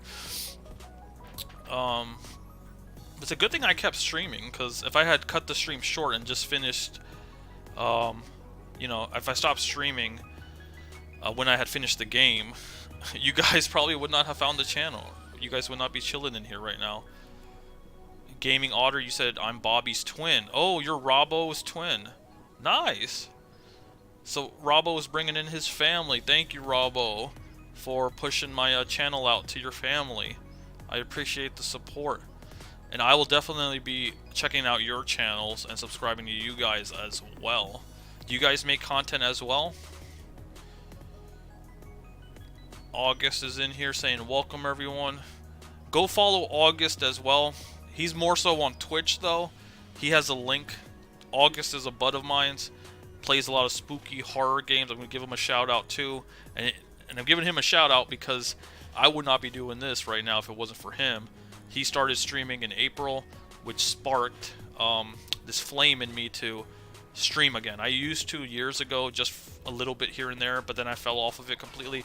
But when he started streaming, and he started streaming on a regular basis, he streams every Wednesday on his Twitch account. He plays spooky horror games, so Resident Evil, those type of games. If you're into it, you can go follow him.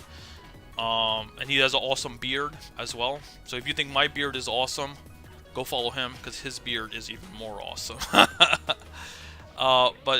Yeah, I want to give him a shout out because I'm doing this right now mainly because of him. If he wasn't doing it, I probably would not be doing this, and this would still be a thought in my head where I would be like, hey, being a YouTuber, making videos, streaming, that's cool. I want to do that one day.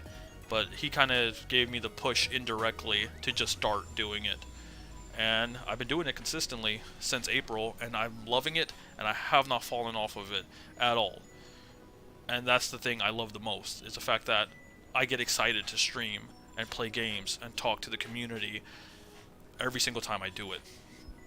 And it just never feels like a chore to me. I'm never like, oh, I have to stream today. It never feels like work, because it's not work. It's fun. It's a hobby. We all sub to you. Gotta support your fellow gamers. I appreciate it, guys. That is such an awesome mentality.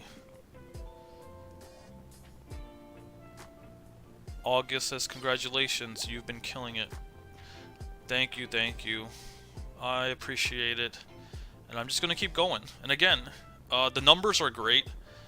And that's why I switched over to YouTube to begin with, because I knew I would have a wider reach on here. I feel like not just having all the content in one place, I just think YouTube recommends your channel to more people than Twitch does. It's easier to get discovered on YouTube than it is on Twitch.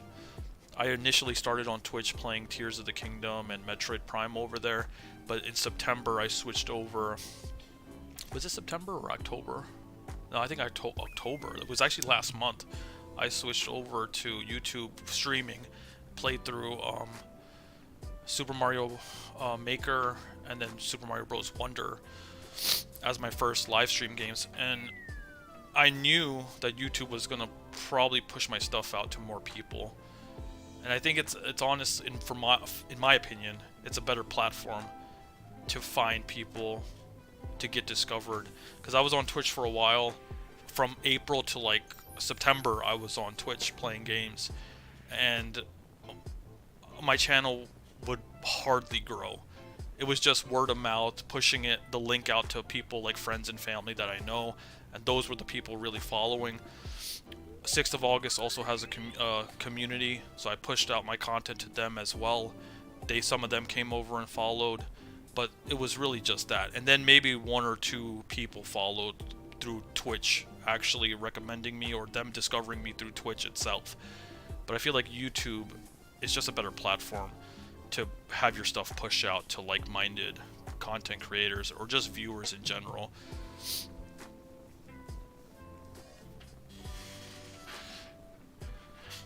You said Nick does? I don't. So Nick puts out content, but Rob, you don't. I appreciate the love. Beard Talk. that should be a podcast. That's a good name for a podcast. If you had a podcast with like 2 guest hosts that have, I mean, not guest hosts, but if you have a podcast with like all the hosts, 2 or 3 hosts, they all have beards, you can name it Beard Talk, but you're not going to be talking about beards. I mean, could you actually have a podcast about beards? I feel like you would run out of stuff to talk about after like 2 or 3 episodes, because how much can you actually talk about beards for on a consistent basis? It's just a cool name, Beard Talk, where if you have like a video gaming podcast or something and you call it that, just 2 or 3 guys with beards talking about video games. Gamers with beards. We should do a stream collaboration. So Gaming Otter, do you do streaming? I'll check out your channel. Are you Nick, by the way? The Gaming Otter? Is your real name Nick? Or Rob said Nick does? I don't.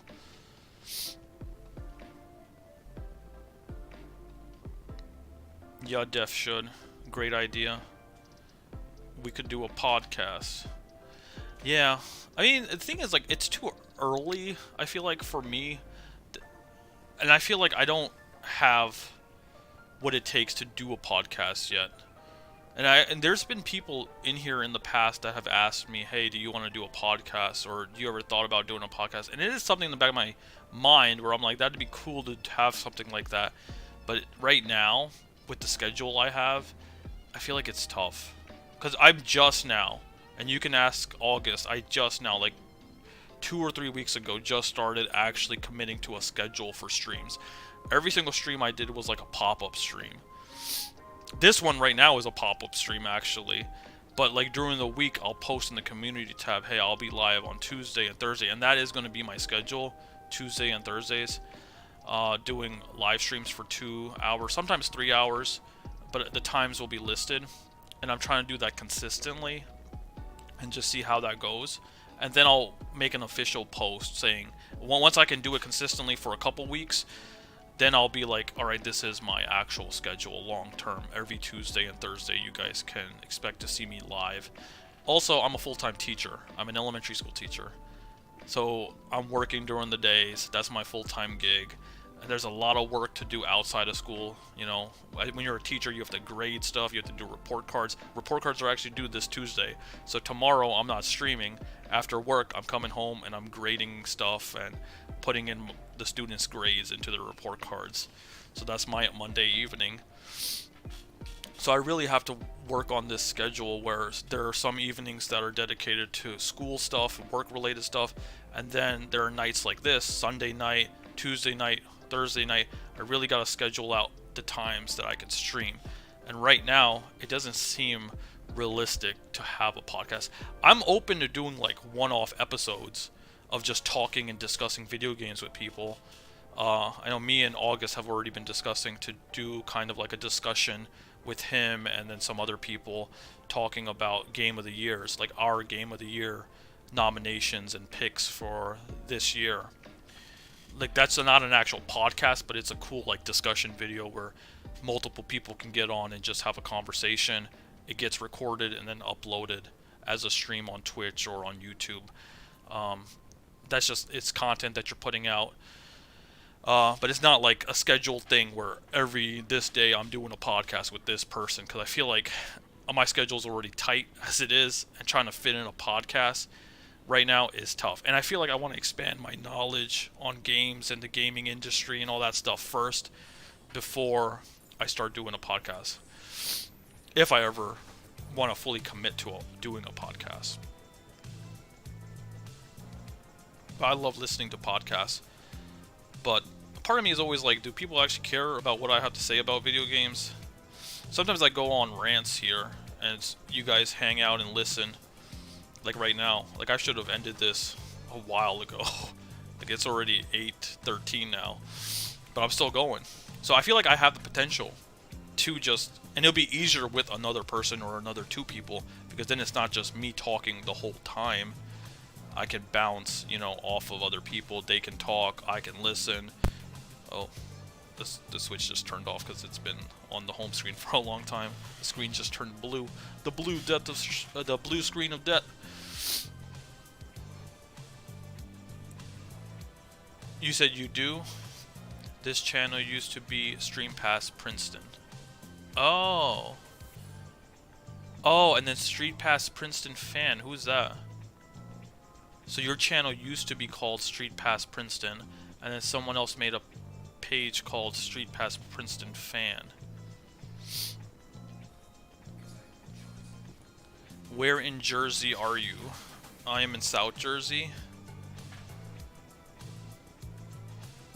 I don't want to like give specifically. I mean, you could probably find out exactly where I live, because I probably have mentioned it before.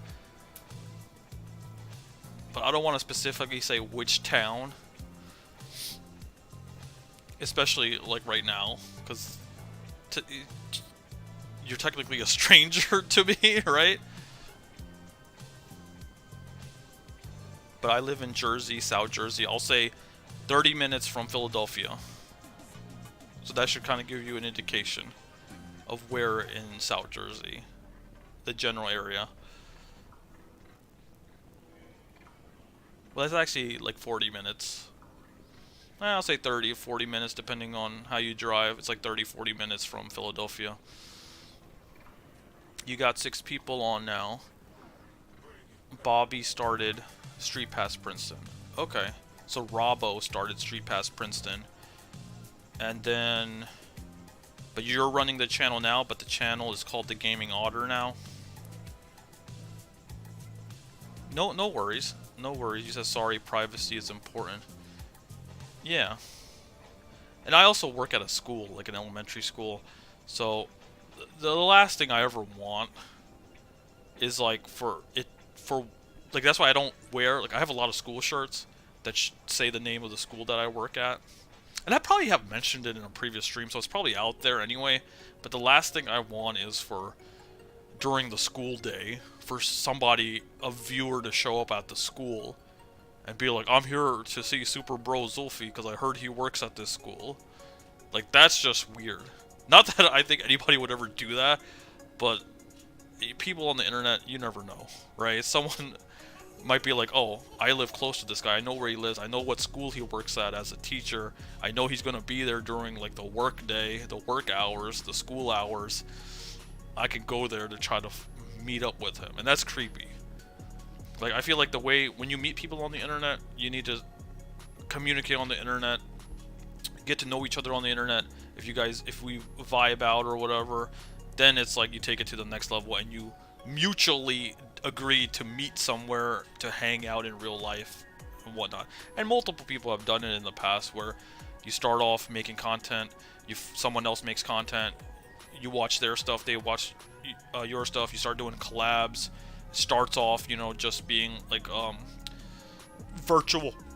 Well, it starts off being just virtual, and then if you guys live in close enough, it could turn into something where you meet up and do a collab in real life. But yeah, privacy is 100% important. We could meet in public if that were possible.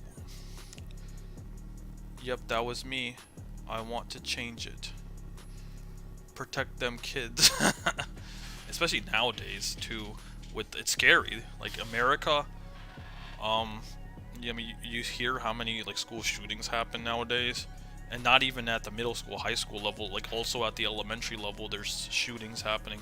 It's scary, honestly. But you said you did a panel with Xeon, Robbo, which is huge. So it seems like you guys are already out there in the community. I haven't really done anything. I haven't gone out there to any conventions or any like meet and greets. It's something I definitely want to do going into next year, and I've already actually talked to my wife about it too, and she thinks it's a cool idea to try to go to gaming conventions. You know, I think there was one last year, or this year actually, there was one in Philadelphia. Too Many Games happened in Philadelphia a couple months back, I think. That would have been a cool one, and you had some big YouTubers there as well, like Beat 'em Ups, Wood, who also lives in Pennsylvania. You had Bob Wolf from the Wolf Den. They both have a podcast together, which is sadly ending, the Nintendo podcast, but they were both there. And I actually had a personal friend of mine who lived on my street where my parents live. He lives 2 houses down. He was actually at that panel, and when they made that video of the live podcast episode from Too Many Games, he was one of the guys that asked a question, which was cool to see, like somebody I know actually at the panel, and that kind of gave me a drive too. I was like, if that guy can go to the panel and you know, ask questions to Bob and Wood, then I could do it too, right? And I talked briefly to my wife about it, and she was like, yeah, that'd be cool if we go to some of these gaming conventions, just to go see people in real life, see the gaming community, right? And then maybe even join some panels, and not even like as a person that speaks, but like, you know, just somebody who listens. because it's probably fun to be out there with the community. And August actually had plans to go to TwitchCon this year as well, but his plans had changed. But that's another thing, doing conventions like that where you can get out and just learn more about the platform that you're on and connect with other creators and get advice and tips, and just, it's all good stuff. I want to have a Street Pass event in Princeton. Be careful. Grifters are all over the place. What's a grifter? Is that a creepy person? Maybe we will set something up for next year. I love going to conventions in Philly. Yeah, I hope they do another convention, a gaming convention in Philly. That'd be awesome to go to. Oh, and D-Jack or Khadijah is in here too. But yeah, she said, yeah, I can't wait. So she's hyped too. Yeah, we'll definitely look into it. And we could definitely try to like hit up a convention next year if there's anything happening in the area. I'm sure there will be. This song's a vibe, by the way. I don't know what it is, but this playlist is going into some crazy stuff. This is still the Nintendo Lo-Fi. Oh no, it's not. It's switched over to something else. Wait. I hope I don't get a copyright strike for that. Yeah, because I think when the playlist ends, I thought it would usually like auto repeat, or maybe maybe this is. Why is this song in here? I don't know. Alright, but we do need to start wrapping things up. I feel like I've been in here for way too long. Oh no. Not the Christmas music. Turn it off. Actually, perfect time for Christmas. Thanksgiving is over. This is chestnuts roasting on an open flame. Will I get copyright strike if this plays? Probably right. Let's switch it real quick. No, no, no, no, no, no, no, no. Go away. Not Nintendo, YouTube. You did not hear anything. You did not hear chestnuts roasting on an open flame. We're back to lo-fi music. You got flight credit, Rob. Someone looking to take money and not have follow through. There is one next year in May. Oh, what's the convention called in May? May 24th through 26th. Is that too many games, or is there a different name for it? Oh, Alex, you got the same idea, asking what's it called. I don't know where they're going to. TwitchCon. Oh, TwitchCon moves around every year. Like this year it was in Vegas, right? That would have worked out because DeBarge lives in Vegas, and then it would have been easy for you because you could have just chilled with him like you did when you went there earlier. But yeah, like, do you think does TwitchCon go to other countries, or does it just stay in the US? Because if it goes to a different country, that'd definitely be harder to go to. Not Vegas again. For the past couple years, has it always been in Vegas? Or has it switched around?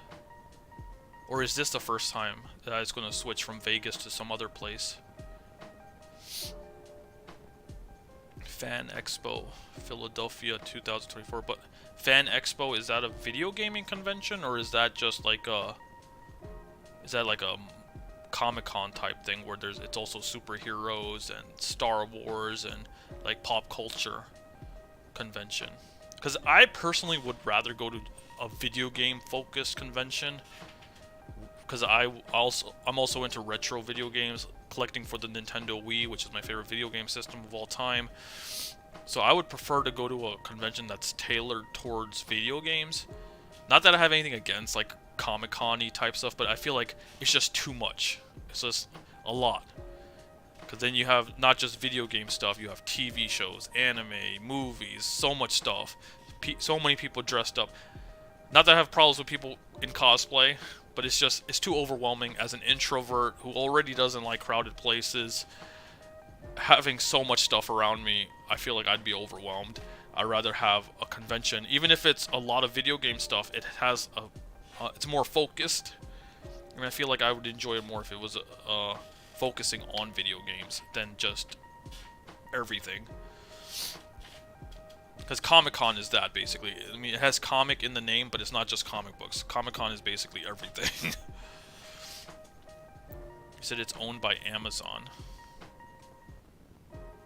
Who lives in Vegas? None of us live in Vegas, but a friend of August, his name is DeBarge, on Twitch. He lives in Vegas. So he actually went to TwitchCon this year. I follow him on Instagram. He posted a couple stories of him at TwitchCon. You said Fan Expo Philadelphia 2024 is on May 3rd through 5th. Oh, this was the first year in... Oh, no, you said this was the first year in Vegas. Okay. Usually it's in LA. Okay. Comic convention with anime, fantasy, gaming, horror, sci-fi, TV, and video gaming. Programming organized by Informal Connect. That's what's on the description. Yeah, so it's basically like a Comic-Con. It's a different it's like a knockoff Comic-Con basically. I mean, it's probably still a lot of fun, but it's just like just reading that anime, fantasy, gaming, horror, sci-fi, TV, it's overwhelming. Like, I just want to go to a video game convention, even though video game conventions have some like elements of the other stuff. It has a more general focus, where this one just you're not gonna go to every table and see video games. Too Many Games was that, because I've seen footage of it. Vendors, every table selling video games. Here, you're gonna see video games here and there, but you'll have a bunch of other stuff. People will be selling artwork, and not that there's a problem with it. It's just I rather go to a convention that's more focused on just video games, because that's my passion. And then, not that I don't care about anime, because I do watch anime. I'm into Star Wars, which I guess is sci-fi. But I feel like my brain will be all over the place going to a convention like that. I'd be like Doug the dog from Up, where he's like, squirrel, squirrel, just constantly getting distracted.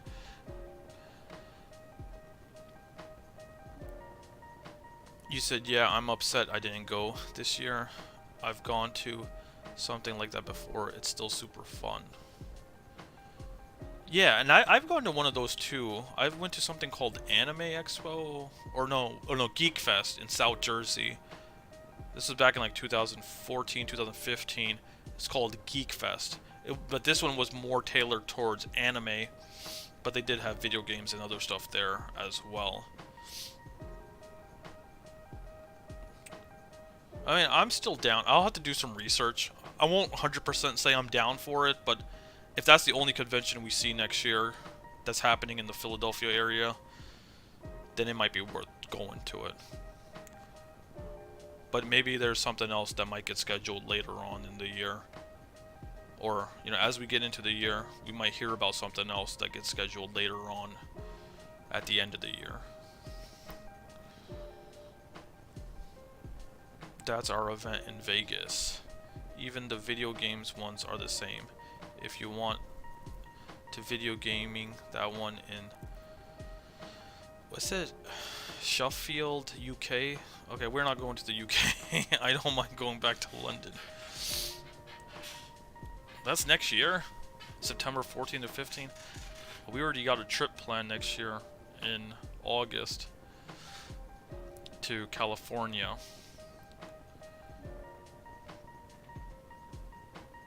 That's too close. London is my city. Dude, Gaming Otter, are you like all over the place? Cause you said you lived in Vegas before, and now you're saying London is my city. My dude is all over the place. Unless you just mean you like that, you like London and you haven't actually lived there. I hate that song. You hate this song? Oh, the Christmas song? D-Jack trying to find a way to book a trip. Yeah. So we actually, I mean, I guess we could let people know. Yeah, it's an exclusive to you 6 people that are watching. But me and D-Jack are planning on going to California in August of next year.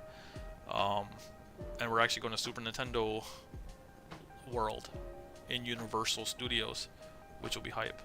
Because I've been hyped for Super Nintendo World ever since they announced it. Last year we did Disneyland in California, which was a lot of fun. I love Disneyland, but I think I'm going to have a lot more fun going to Universal, going to Super Nintendo World, which is technically should be called Super Mario World because really that's the only franchise that's represented there. There is a few Easter eggs to Pikmin, but you don't really see Zelda stuff, Pokemon, Metroid, Donkey Kong. I mean, maybe Donkey Kong a little bit, but Donkey Kong is also considered Mario at this point because he's in every Mario game. But super excited for that trip in August to Super Nintendo World, and I have big plans to vlog it, make a whole episode, maybe multiple episodes out of it. Also making some shorts out of it. Like, I already have a lot of ideas, and I've been watching some vlogs of people that have gone to Super Nintendo World as well. But I definitely want to make a nice vlog out of the experience of going there. I think that'd be great content. And then there's a bunch of different things in Nintendo World itself that I can make smaller shorts of. So just by going there, I can get a lot of content. And then maybe even do a tour of the gift shop over there. That could be like a story, or maybe that could be a separate vlog too. I could do a whole vlog of the theme park, but then I could also do a tour video of the gift shop. There's multiple things I could do. I could honestly spend a bunch of hours in there just filming content, honestly. So I gotta bring a battery pack because my battery life on my phone is gonna die that day for sure, because we'll be recording a lot of content.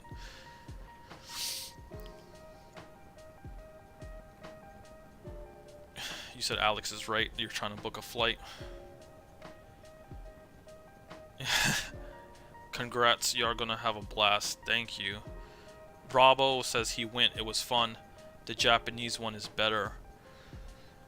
Nice. I don't know what the differences are, because it seemed very similar. The one in Japan and the one in the US. I've seen videos of both, and both seem very similar. So I don't know what specifically are the big differences that make the Japan one better. Maybe it's just in the land of Mario's origin, maybe that's why. And the same is like same can be said for Galaxy's Edge, which is the Star Wars land in Disneyland and Disney World. They're identical. It's the same park in Disney World and Disneyland. There really isn't a difference at all between the two. So once you've experienced one, you've experienced the other. You said you can borrow my GoPro if you want to. I think D-Jack actually has a GoPro. But thanks for the offer. But I'll probably just use hers. And the thing is, I could also do POV for some of the rides. Because they have the Mario Kart ride. I could make a POV video of my experience on that. Actually, I can't. Because you're already wearing like a Mario helmet. And you gotta look through these goggles to see the stuff. But maybe there's a way to record that by just holding the GoPro instead of having it on your head. But yeah, that's also another idea, recording the rides in motion and stuff. But I'm super excited for it, looking forward to it. Alrighty, I think we should start getting ready to hop off. You have, D-Jack says, yeah, I have the DJI Osmo.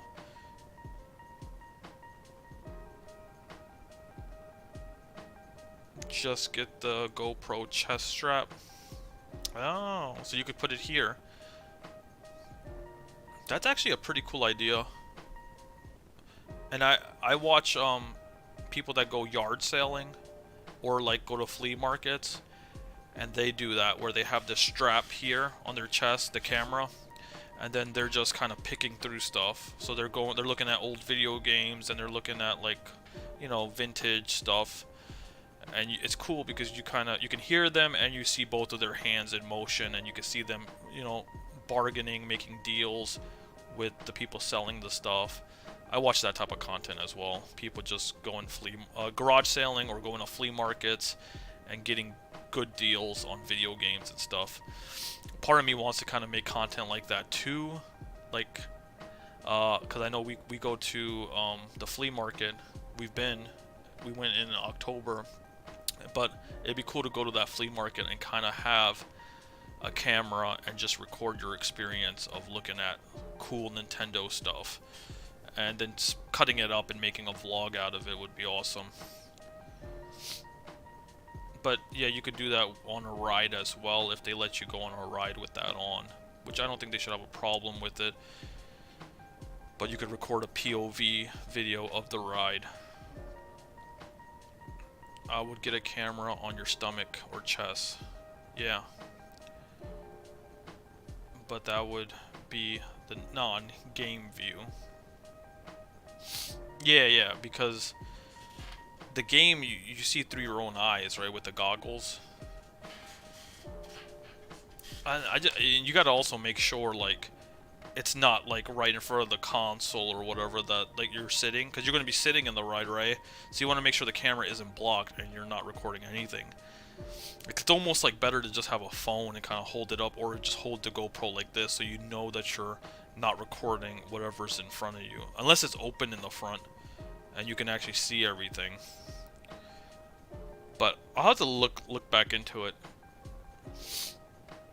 But I also have to figure out why I would want to create content like that, because I know there's theme park channels that do that because that's their form of content. They want to get POVs of different rides, but they do it for every ride, not just Nintendo rides. I had to have a kind of like a reason to why I'm recording the ride. Maybe, I think for the most part it would just be to make like a compilation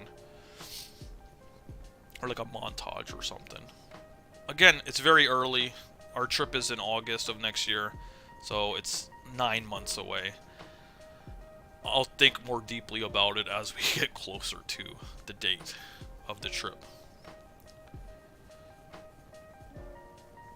Alrighty, and I've been saying this multiple times that I gotta go, and then I just stay here and continue talking, but now I really gotta go, because it's almost 9 p.m. and then D-Jack will be getting ready for bed soon. And I'm gonna have to bounce, so I can watch your panel, Rob, with Xeon. I'm gonna check my DMs. I don't know where you exactly sent it to me, but I'm assuming you sent it to me on YouTube, so I'll go take a look at it. If I can't find it, I'll find you, I'll message you, and see if you could get it over to me, because I definitely want to check out your content. And also, the Gaming Otter, I'll spend some time with my milk and cookies, and I'll be checking out your channel as well. Again, check out my boy August. The dude's amazing. Great content over on Twitch. He's also been uploading shorts on his YouTube, and I believe he has plans to do more YouTube content in the future, so stay tuned to him as well. And he has an awesome beard, so don't miss out on the awesome beard. And again, I thank every single one of you guys for hopping in here and subscribing and showing the love. It means a lot, and it honestly keeps me going. I love what I'm doing right now, and I know we're still relatively a small channel, but I love what I'm doing, and this just adds so much to it. The fact that you guys are in here chatting it up. Usually I don't have a turnout like this.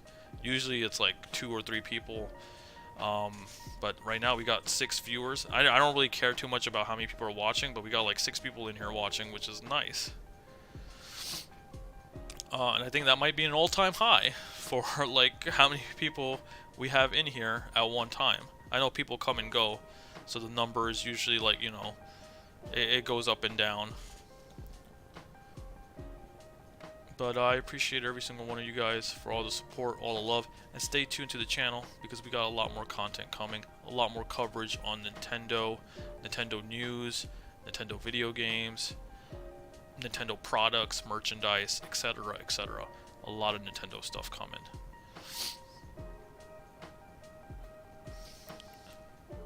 You're welcome for the stream, August. Thank you for stopping by. And happy late Thanksgiving, everyone. Yes, hope everyone had a wonderful Thanksgiving, a 4-day weekend. Let's crush this full week of work that's coming up right now. I was a hot mess. You were a hot mess in the panel? Alright, I can't wait to check it out. That makes me more excited to watch it if you were a hot mess. We want to support our community. Thank you for the support. I appreciate it, and I want to give that support back as well. That's why I'm going to head on over to your channel, subscribe to you guys, check out your content as well.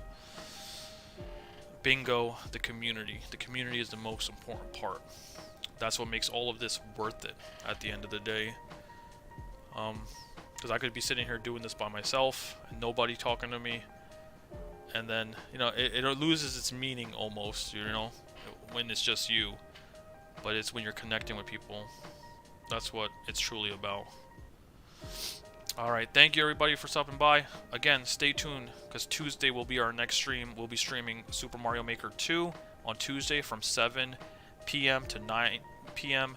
And then we'll be doing Super Mario RPG on Thursday from 7 p.m. to 9 p.m. So 2 more streams this week, and I'll be posting that in the community tab right after this. So it's locked in. And hopefully in a couple weeks, my goal is like maybe next year, starting next year, I'll have a set schedule in January where I'll have locked in days every week and try to do that consistently. I think I'm going to take the month of December to practice doing a live stream every Tuesday, every Thursday, and then doing like a pop-up stream on Saturday or Sunday. That way we're getting 3 streams in every week. I'm going to practice that for the month of December, see if I can do it consistently, and if I can, we'll make it an official thing starting January 1st. Starting off the new year with a locked-in schedule where you can expect me on certain days consistently. Fingers crossed. Hopefully we can make it happen, and we're not doing pop-up streams all the time. Again, sometimes things will happen where, you know, I have to go somewhere, I have to visit my wife's family, or something will happen, and then I'll obviously update the community in the community tab by letting you guys know, hey, there won't be a stream this day. Maybe it'll be rescheduled for another day, or maybe it'll be canceled altogether, but you guys will know before it happens. It won't be a last minute thing where the stream will get canceled, unless there's like technical difficulties or something like that, because that might be out of my control. If I'm trying to do a stream on a certain day and there's technical issues, then obviously last second I'll have to post, oh, there's technical issues, can't stream today. But I'll try to be on top of it and do it consistently. That is my goal for 2024.